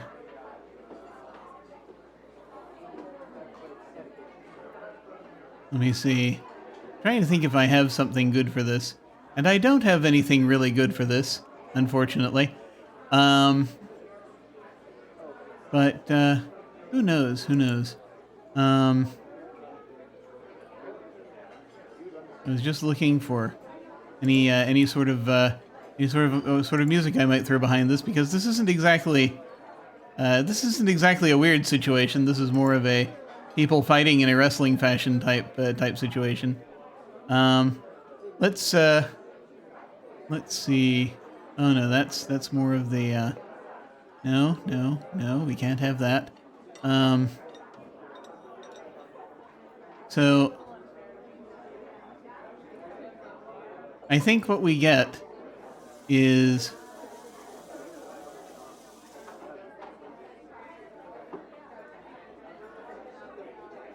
gonna be, yeah, this is as close as we're gonna get.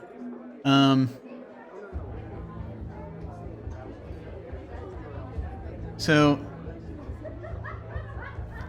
he basically is going to descend into this pit, and you see this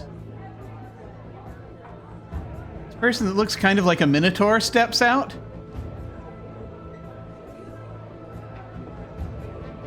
And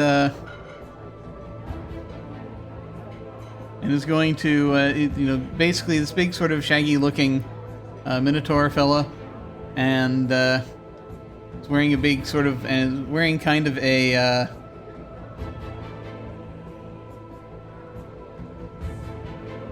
he's wearing this shirt that says "I heart trampling." Awesome. He's going to dash forward and jump down into the pit, and there's this thud, and basically they start circling each other, and just kind of she starts sort of going at him with a knife. And are you folks paying attention to this fight, or are you just going to let it happen and then come back to it afterwards?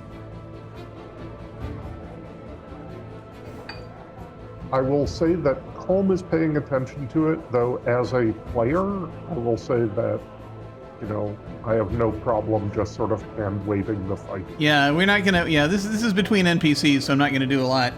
Yeah. I have, however, I seem to be drawing a lot of, these cards. Let me try a different card for a second. See if anything interesting comes up.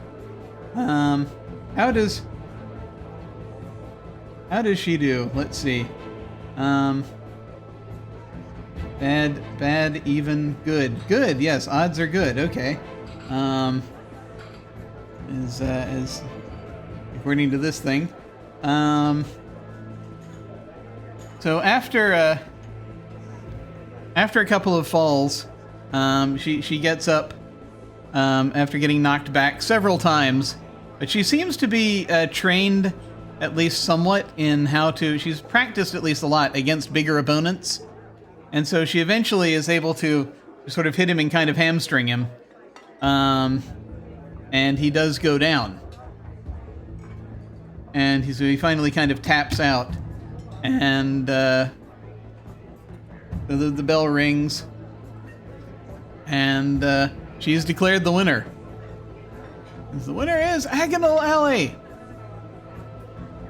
And she will clamber up out of the pit, and they just a few moments later, the waitress brings by a plate with steak on it and sets it down. Excellent. Wait. She literally bought steak in. The bison's okay. He's getting up and leaving the ring also. So this I need to explain. This is ethically sourced. No, that wasn't where my head went. I thought when she said bought steak in her that she was gonna put money for him to win money. Oh, I in see. her action, more in a sports gambling fashion. No, this is That's actually where buying my you head some. went. It could have been that could have been actually that might have made more sense, but no, too late. It's steak. No, it just didn't dawn on me that was an alternative. I will say, do you want the? Oh God. I should have. Oh no, she's gonna bring the steak by. because I think the assumption is going to be that you just want ordinary steak. But I realized quite suddenly, I was like, no, wait, these are special menus. Has anyone actually looked at the menu? I'm just curious.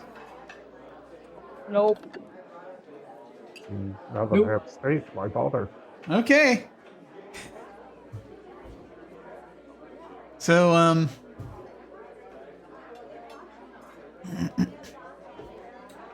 you bite into the steak and it tastes like vengeance.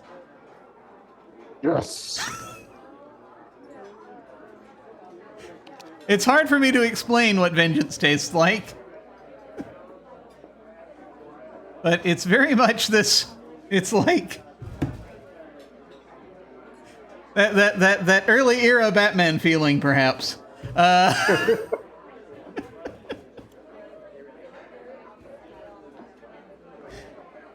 It's like, yes!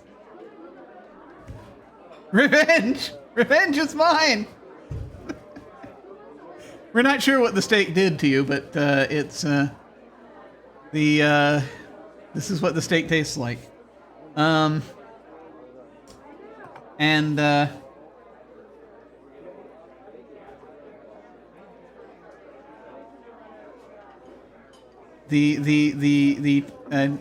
tactically suited up folks will also, they will have their meals.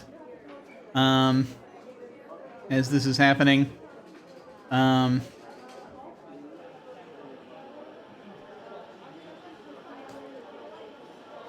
As we are reaching close to, it's about, you see by this big clock up on the wall that we're reaching about 10 to 1 once you have finished your steak. And you hear sort of another sort of a bell come out. And and there's a question. Okay, do we have any volunteers to take on our short order cook in a friendly bout? Anybody? You've got a little more time to squeeze another match in. Anybody? You know what? I know Lana said no, but I'm assuming they're talking about Reggie. And she changes her mind. I'm gonna volunteer. Oh, you're gonna volunteer? Yep. You're gonna volunteer to fight? All right, you stand up. Like, and Yep. They are saying winner gets a prize. Oh, we got a volunteer. Excellent. All right. Colm is kind of muttering under his breath. Like, no, Colm, you can't go in and fight. You're going to get us all killed. But no, now there's a prize involved. So now I'm going to stand up and fight. Sure, you go do that. Hey, do as I say, not as I do. I'm going to eat my steak. Have fun. Good steak. Oh my god. So you head over and the announcer gestures you over, and he's like, hey, what's your name?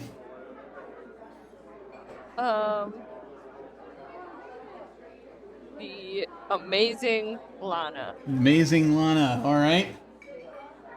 I should have come up with something better, but it's fine. And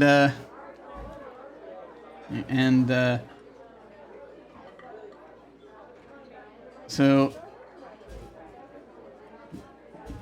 this, all right, this is just just sort of turn. Okay, now this is just a friendly bout, so no sharp objects. Wasn't planning on it anyway. But you can knock each other out if you like.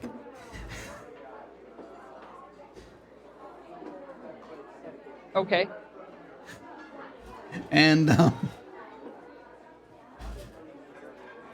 nobody do this, by the way. Nobody do this. This is not encouraged. This is not safe in real life. Nobody do this. You're watching at home now. Don't do this. Don't do this at home. Yeah. All right. And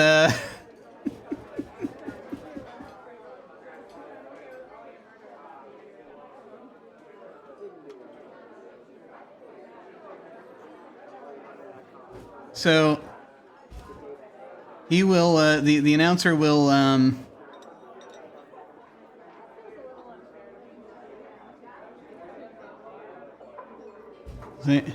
say, greetings, all friends, all friends. Friends from all walks of life. We are welcoming our challenger, the amazing Lana. And there's a smattering of applause. And let's see how well she does against our friendly bout champion. And you hear there's this sort of drum roll. Metal Reg! And they play his entrance music.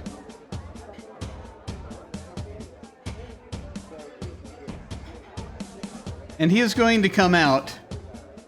Just essentially, there are these lights on him as he's just kind of stamping out, and he's sort of, again, he's got his, he's taken his apron off. And you can see he's got his, he's taken all of the, he's not wearing any rings or anything right now.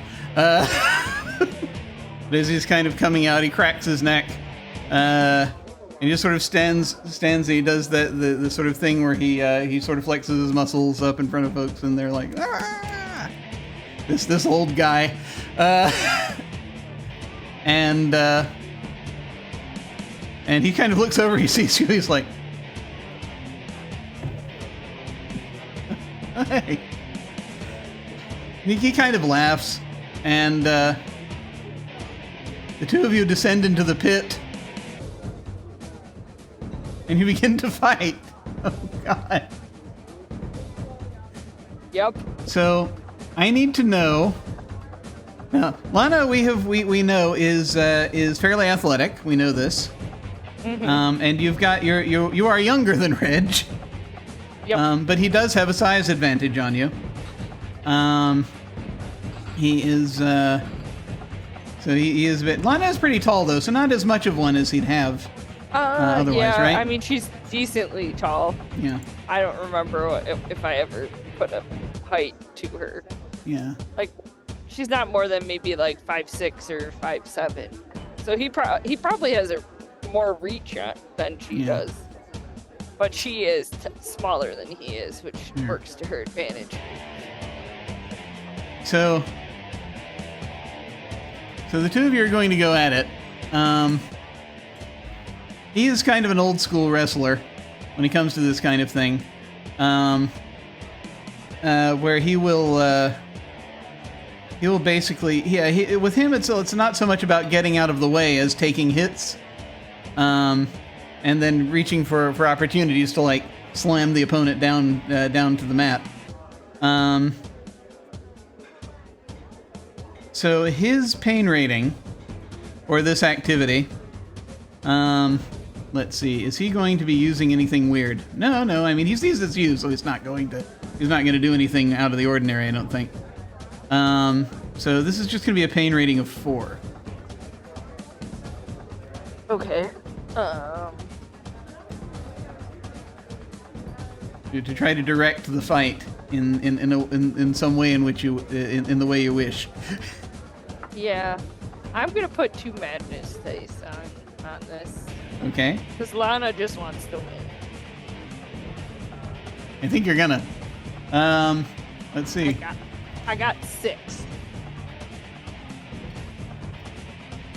Okay, I only got 1 success. You're going to win very well.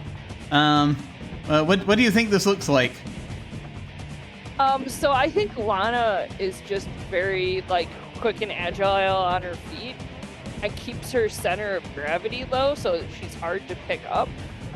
And eventually, at some point, gets him below his center of gravity. Basically, football tackles him to the ground. Awesome.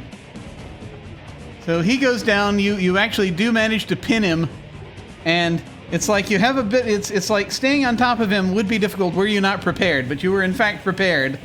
You're sort of holding him down, and he's laughing there as he's like having trouble getting up, and you know the guy in the bow tie counts, and the bell rings, and he'll come in, and he will raise your hand. He says, "The winner of the amazing Lana!" And there's applause. And yeah. If Reg doesn't get like right up to his feet, Lana will help him up. Yeah, it takes him a second. He's like, "Okay, you surprised me." That was good. Scrappy things come in small packages, Reg. He will, if you permit it, he will hug you. Oh, of course. Following this match, because this is sort of, this kind of thing. Like it's friendly in multiple meanings in this case. And he'll be like, "Oh, my God, I didn't realize you'd gotten dragged back in here too." Yeah. I have to make another trip at some point in the next year and a day. Oh, hell, one of those. I have a bad habit of making promises or deals while I'm here. Yeah, I can imagine. I'm a lawyer. It's just kind of what I do. Yeah. But it was good to see you. Yeah, definitely. I mean, I'm just here temporarily. We can catch up in a little bit. I gotta, depending on we're almost at 1, so if you gotta flit out, you gotta flit out. That's fine. Yeah, it's,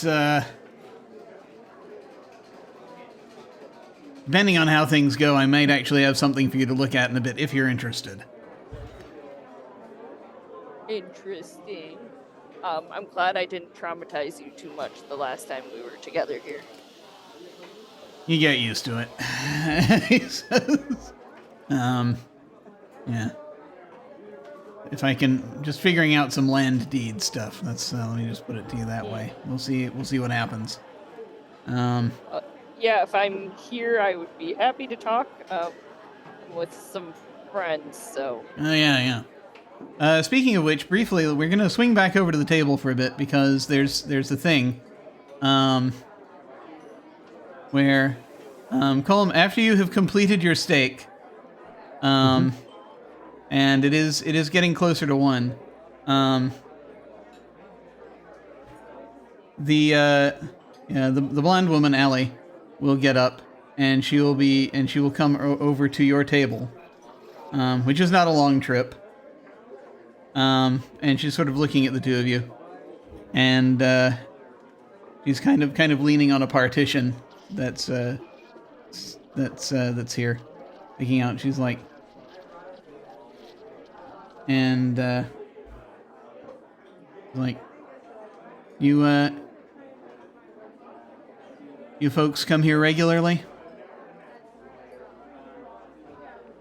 Colm just laughs. He says, me, but my friend here, I think he's been here once or twice.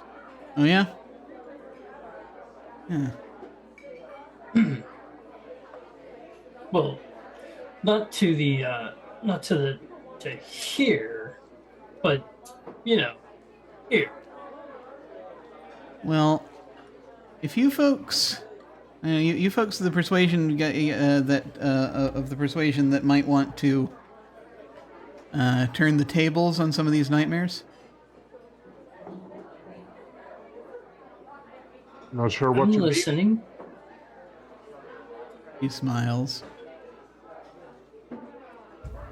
and leans forward. Look, Richard, we've been trying to find out various different things about these folks' machinations for damn near a century now. And we've got resources back in the city slumbering. So, if you folks have an interest, and you make it out. We're actually going to try to. We've got a little bit more business here. We're trying to track somebody down. We're not sure if she's gotten out or not. She may have at this point. But if you find your way back to our side of things, then you're welcome to give us a call. We could definitely use some. We're always in the market for big, strong fighters. She says, sort of smiling at Colm, and she will take out a couple of cards that are like business cards, but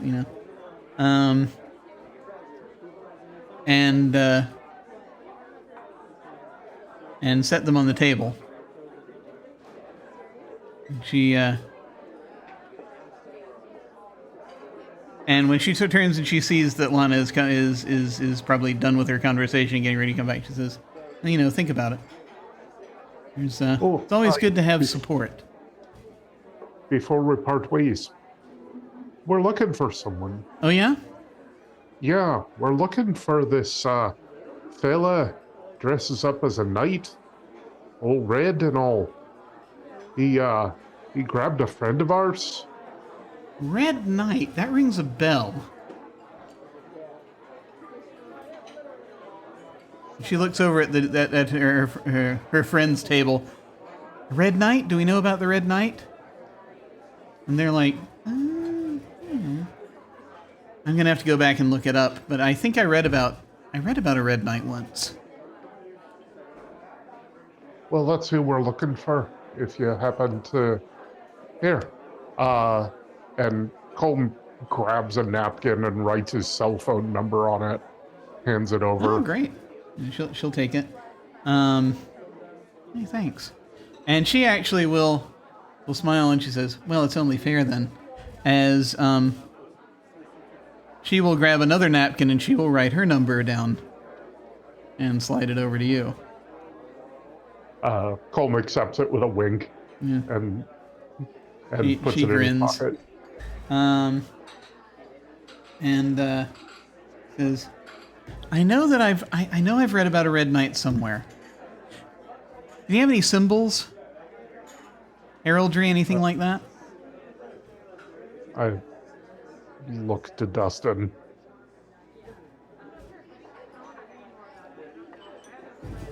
I don't remember.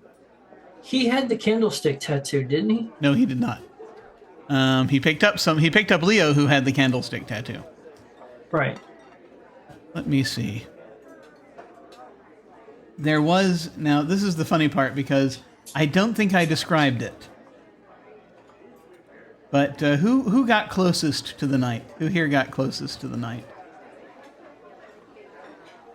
I think Colm was pretty close to him. Yeah. You're close enough to use your madness talent. That's right. Yeah. So we have this brief moment when Colm's swimming back through your memory. Oh, shit.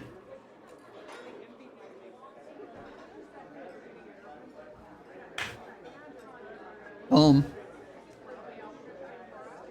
would you like to recall a very specific detail from your flashback? From the flashback sure. you had when you touched him. Sure. Because that's in there too, potentially. I'm trying to decide if I want you to roll for this, in case this is at all. No, we're good. So I think that this is almost like a moment of like thinking back and realizing, wait, no, this was because you saw his armor changing, right? Mm-hmm. Yeah. And as you're thinking back, you kind of are like, wait a minute. This was from the perspective of the knight. There's a brief moment where it's like there was maybe a pool of water or something that or blood, more likely, that you passed by when you were inhabiting the memory of the night, moving toward that strange door, where you might have seen a symbol. It looks like a wolf's head on his chest. And you realize, because thinking back, it's like, yes, that was what the armor was changing to. The armor would have been that wolf's head crest. Looking, damn it. I'm trying to remember. Does anyone in here happen to know heraldry? If there's a big difference between if the beast is looking left or the beast is looking right on a heraldic thing, or Yeah, I believe there's different terms for it. Yeah. Yeah. Is it? There is. Yeah. I'm trying to think. Is it sinister if it's on the left looking right, or is it sinister if it's on the right looking left? I'm going to double check. I want to say Sinister is going to be looking left, because if I remember correctly... Sinister is left, but I don't know if it's looking or if you're there, right? Sinister means... Sinister's left. Sinister is left. That's not helpful in this case. I know that I'm getting into weird sort of... And they sometimes use this in tarot imagery. That kind of deal. In heraldry, the terms Dexter and Sinister merely mean left and right. Double checking. Sorry. I feel like understood to be as if held by a user whom the beholder is facing. That doesn't.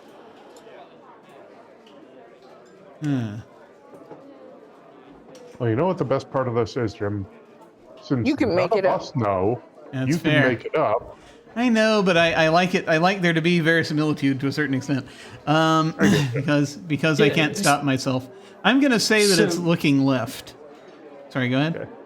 Oh, I was just going to say. So, according to this, basically the way that from what I'm seeing here, it looks like the way that the terminology is designed is if you are looking at the shield, then the side that would be on your left is Dexter, or and the opposite is Sinister. Yeah, I see what you mean. It looks like the terminology is based off of as you're looking at the shield, because that's like in battle that would be the way that you would be facing towards the shield. As like I feel like in heraldic symbols, mostly when you have beasts, right? Most of them are facing the right. Correct. So I think in this case the beast is facing left. In this case the wolf is facing left. I had a wolf on his chest, facing leftward. Okay, yeah. Oh my God, really? A whole wolf or just the head? Wolf head. Wolf head, of course it is. Of course it is. She looks over at the table. It's the goddamn Volkovs. And they're like, oh God. You see they're her two friends at the table are like, yeah. From what I recall, so it's a crime family. They became a real pain in the ass, but one of their earliest members turned into, I think, this Red Knight you're looking for. This was back like around, I don't know, Middle Ages or something.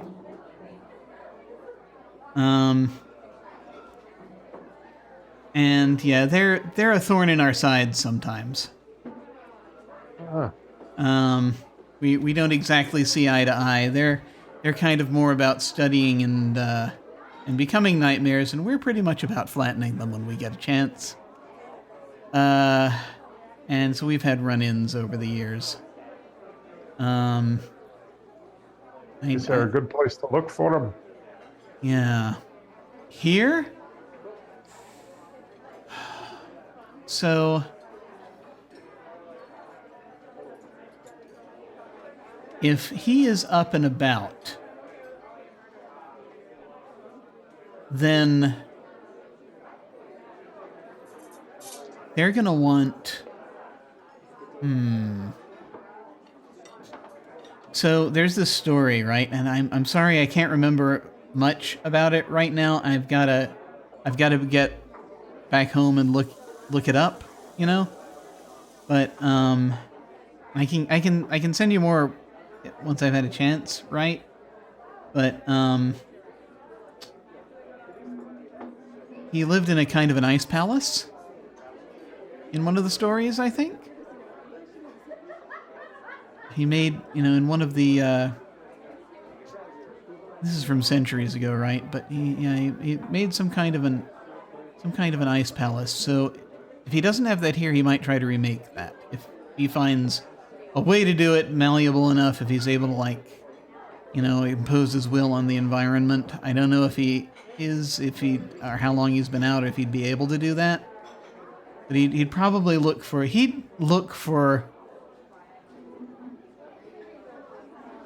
somewhere with a lot of ice. I don't know how much that helps, and that's all I really remember right now. But, after I've had a chance, yeah. It's a lead. Thank you for it.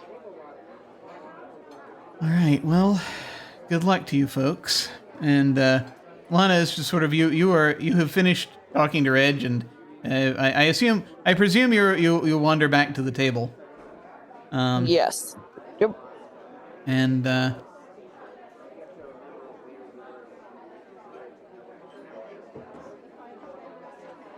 you'll basically you'll see this this blonde woman, Allie, has been talking to them. And he says, okay, well, yeah, it's about time. And you kind of will look up. Yeah. And you'll see she looks up at the clock, and you see it. And you also hear it as 1 o'clock strikes. She's like, and people are starting to get up and slowly, some folks are staying. Some folks are slowly getting out and creeping out a little bit. And she says, well, gonna get going. Just be careful, folks, of the lot of faceless activity out there right now. I don't know if you folks are familiar with those guys in the press gang. Been seriously cheesed off at them tonight. But yeah, they've been up in arms about, well, it was weird, really, trying to hunt some of them down tonight, because they kind of changed directions. So I don't know exactly what the deal was with that, but you got to be careful with them, because there are a bunch of those guys out tonight. The emptiness is probably trying to do something. Which sucks, because, I've months of research blown to hell, but, what you gonna do? Yeah. Well, I'm sorry that that's not going so well for you. We got chased by a bunch of the faceless, but all in all, I mean, made it here. Good. Yeah, there was. They were after somebody, that the person we were looking for, but it's like she fell off the map, and they stopped pursuing her. Don't know why. It's weird. Anyway, she just sort of shrugs. She's like, I had opportunity to study them pretty up close for a while. I was, their bosses, rather, I should say, but for a while. But I expect my cover's blown probably now, so I can't go back there. But it's just kind of be on the lookout if they're hovering around. Their numbers apparently are increasing. If you see any black holes forming, run. I'll keep that in mind. I think they've got hold of somebody who can tap into the emptiness in that way, and that's no good if they start making holes all over the city, more holes in the city. You gotta be careful. I mean, Triple Thwaite was powerful enough.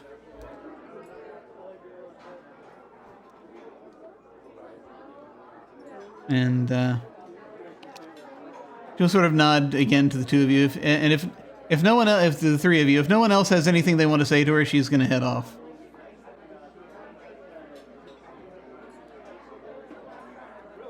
Okay. So she and her two friends head off. And looking at the business cards that she left on the table, there is another phone number, a different phone number on those. And the cards all say the Hammer Club. And the phone number that's on there, at least one of you, perhaps a couple of you, will recognize as a Chicago area code.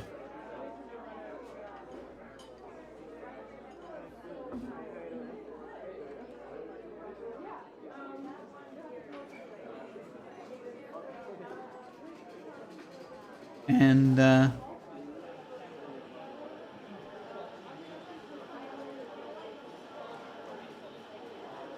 Are you in the diner? Justin.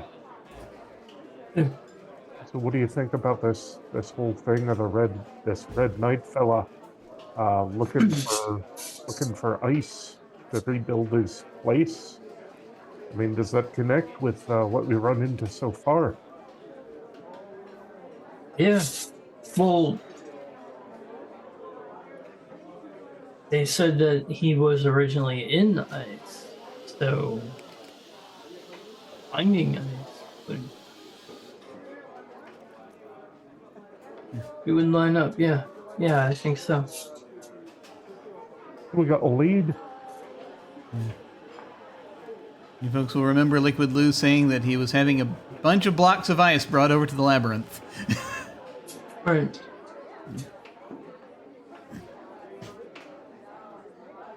Well, now that the city has stopped shifting around, we should probably try and get our bearings on where the labyrinth has shifted to. All right then.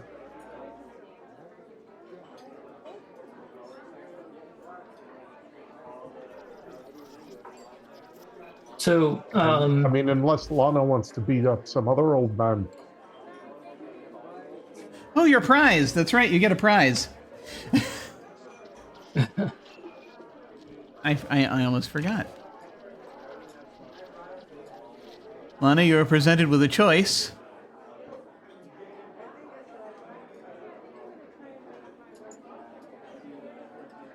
So, Okay. there are, you have three options. Option 1 is you get a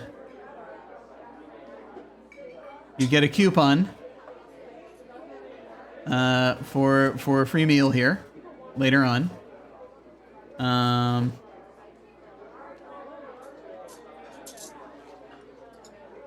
Option 2 is you get a small cash prize. Option 3 is you get a special meal now. I'm gonna take the cash. Okay. Let's see. It's gonna be. It's not a huge cash prize, but let's see. Yeah. you will receive 15 wax coins.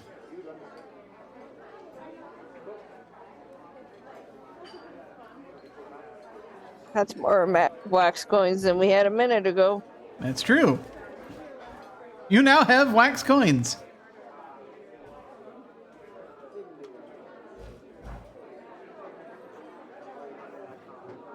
And when the three of you head out, I presume you're heading out. Are you heading out, or are you sticking around here? Lana isn't gonna tell them what Reggie told her, so I'm leaving it up to them. I figured that we would be stepping out, especially because we need to be able, like I said, we need to get bearings on where the labyrinth is. Mm-hmm.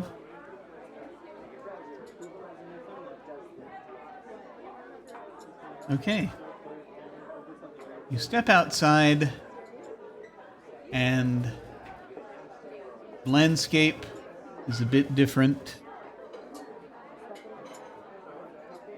You look around and you see that a couple of things just from where you are when you get out and you can get into an intersection, side street intersection. A couple of things you are going to notice is that looking, let me see here. Yes. Looking toward the, looking in the direction of the clock tower, you will note that between you and it, you think is probably, and again, from what buildings you can see, and it's not a lot, but you see a lot of ductwork.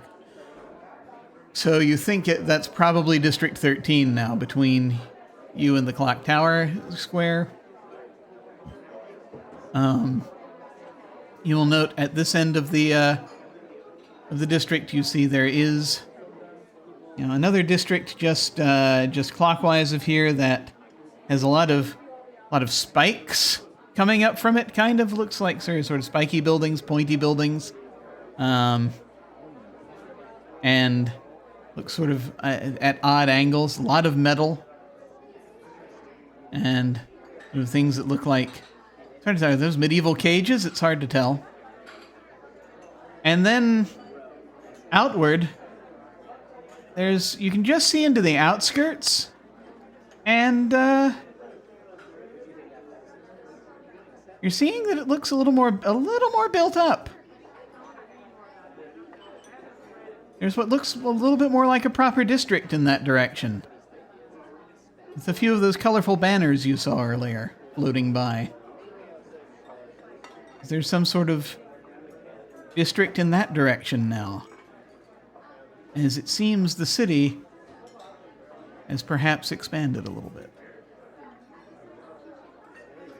And I think on that note, we are going to bookmark it for the week.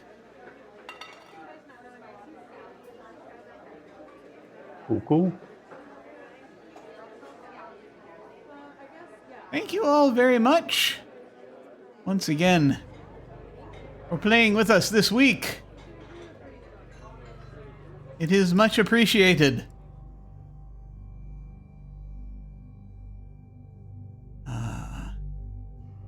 This is a slightly more chill session, I think, in some ways. Aside from the beginning and the sort of Sergio Leone tension that happened a little bit ways further in.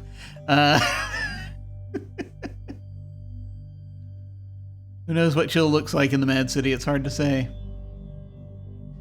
Looks like ice. You're gonna see a lot more ice probably in the near future. Well, we are going to go around and do our outros. Feel free to tell folks where they can find you and any final thoughts you had about this session. And we will start with Rrok. Good evening, everyone. I'm Rrok and Roll. That's how you can find me on pretty much any social media area or any kind of gaming network is going to be under that name. I mean, this is another great time, another fun session. I love this game. I love gaming with you people, and it's just it's great. I really did like I thought the fight scene was kind of nice. This whole idea of the battle dennies, as you say. So yeah, no, I love it. Finally had a session in the Battle Denny's. Thank you so much for hanging with us. I think this was it was interesting, just sort of seeing Dustin slowly recognize various things that were coming into play. It was very cool. And now we will head over to James. Hey, I'm Jim Silverstein, James Silverstein, Jimbeaux to my friends. Hey, do you like alternate reality fiction? How about one in which the Nazis discovered the secret of necromancy? They still lost the war, but you can't put a genie back in a bottle. And after the war, the undead began roaming the earth as second or even third-class citizens at best. I write hard-boiled detective fiction novels in that reality. The first one is called Necropolis. The second is The Case of the Scarlet Starlet. The third one is To Wake the Dead. They're awesome. You should buy them off of Amazon, read them, give copies to friends. It's well worth the read. They're great books. As for today's game, I am glad we are moving forward into finding out what the Red Knight is up to, perhaps rescuing the young man who was kidnapped by him. I swear to God, if this type of situation ever happens again, Colm is not going to listen to anyone who tells him not to fight. Even though he did get a stake out of not fighting. And I'd like to apologize both now and in the future for my terrible, terrible, terrible attempts at an Irish accent for Colm. We love it.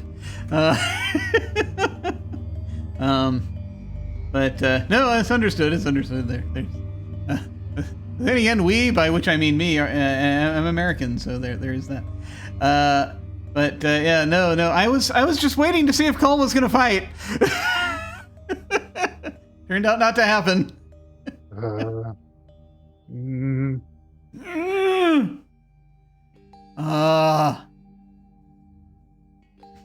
But then I'm sure the opportunity shall arise. I'm sure.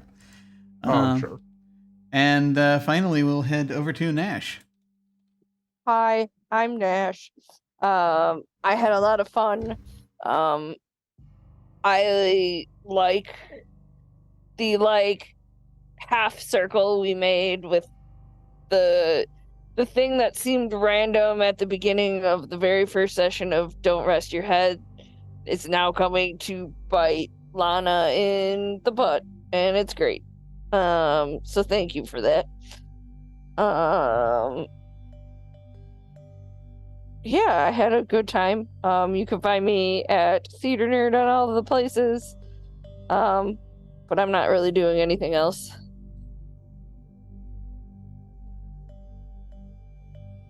I was waiting for so long.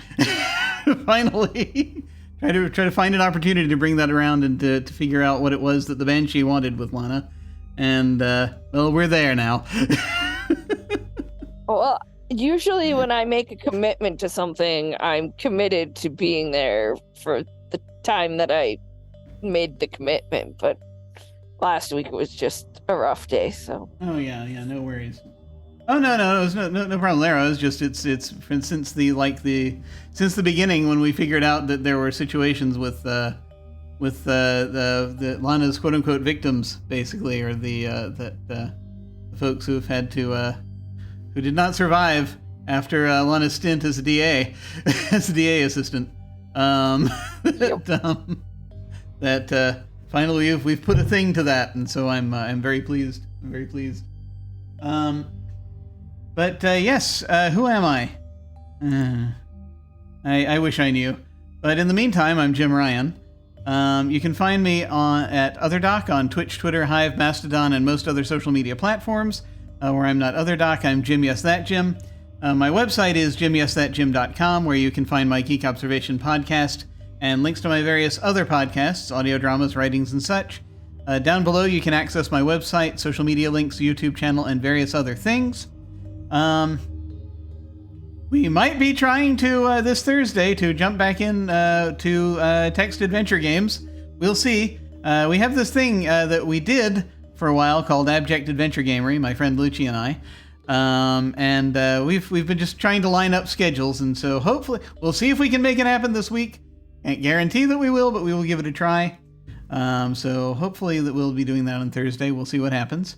But then, of course, Monday, back around to Monday, we have more of this. And that's all we have going RPG-wise at the moment, as I'm kind of winding down for a bit. Just going to be doing video games for a little while until I can recharge and get back to tabletop RPGs. We shall see. We shall see what happens. But thank you all very much for watching, whether you're doing so right now or as we're doing this, or if you're watching on VODs on Twitch or on YouTube or what have you. Very much appreciated. We're gonna send a raid over to. I don't think I've raided Homebrews and Homebodies yet, so we're gonna go over there and say hi to them, if we can, depending on raid settings. We'll check that out. If not, if not, we'll raid somebody else. Feel free to hang on if you're so inclined and say hi to them with us. That'll be when we hit the end card. In the meantime, folks, thank you very much for watching. Take care, and we will catch you next time. Farewell.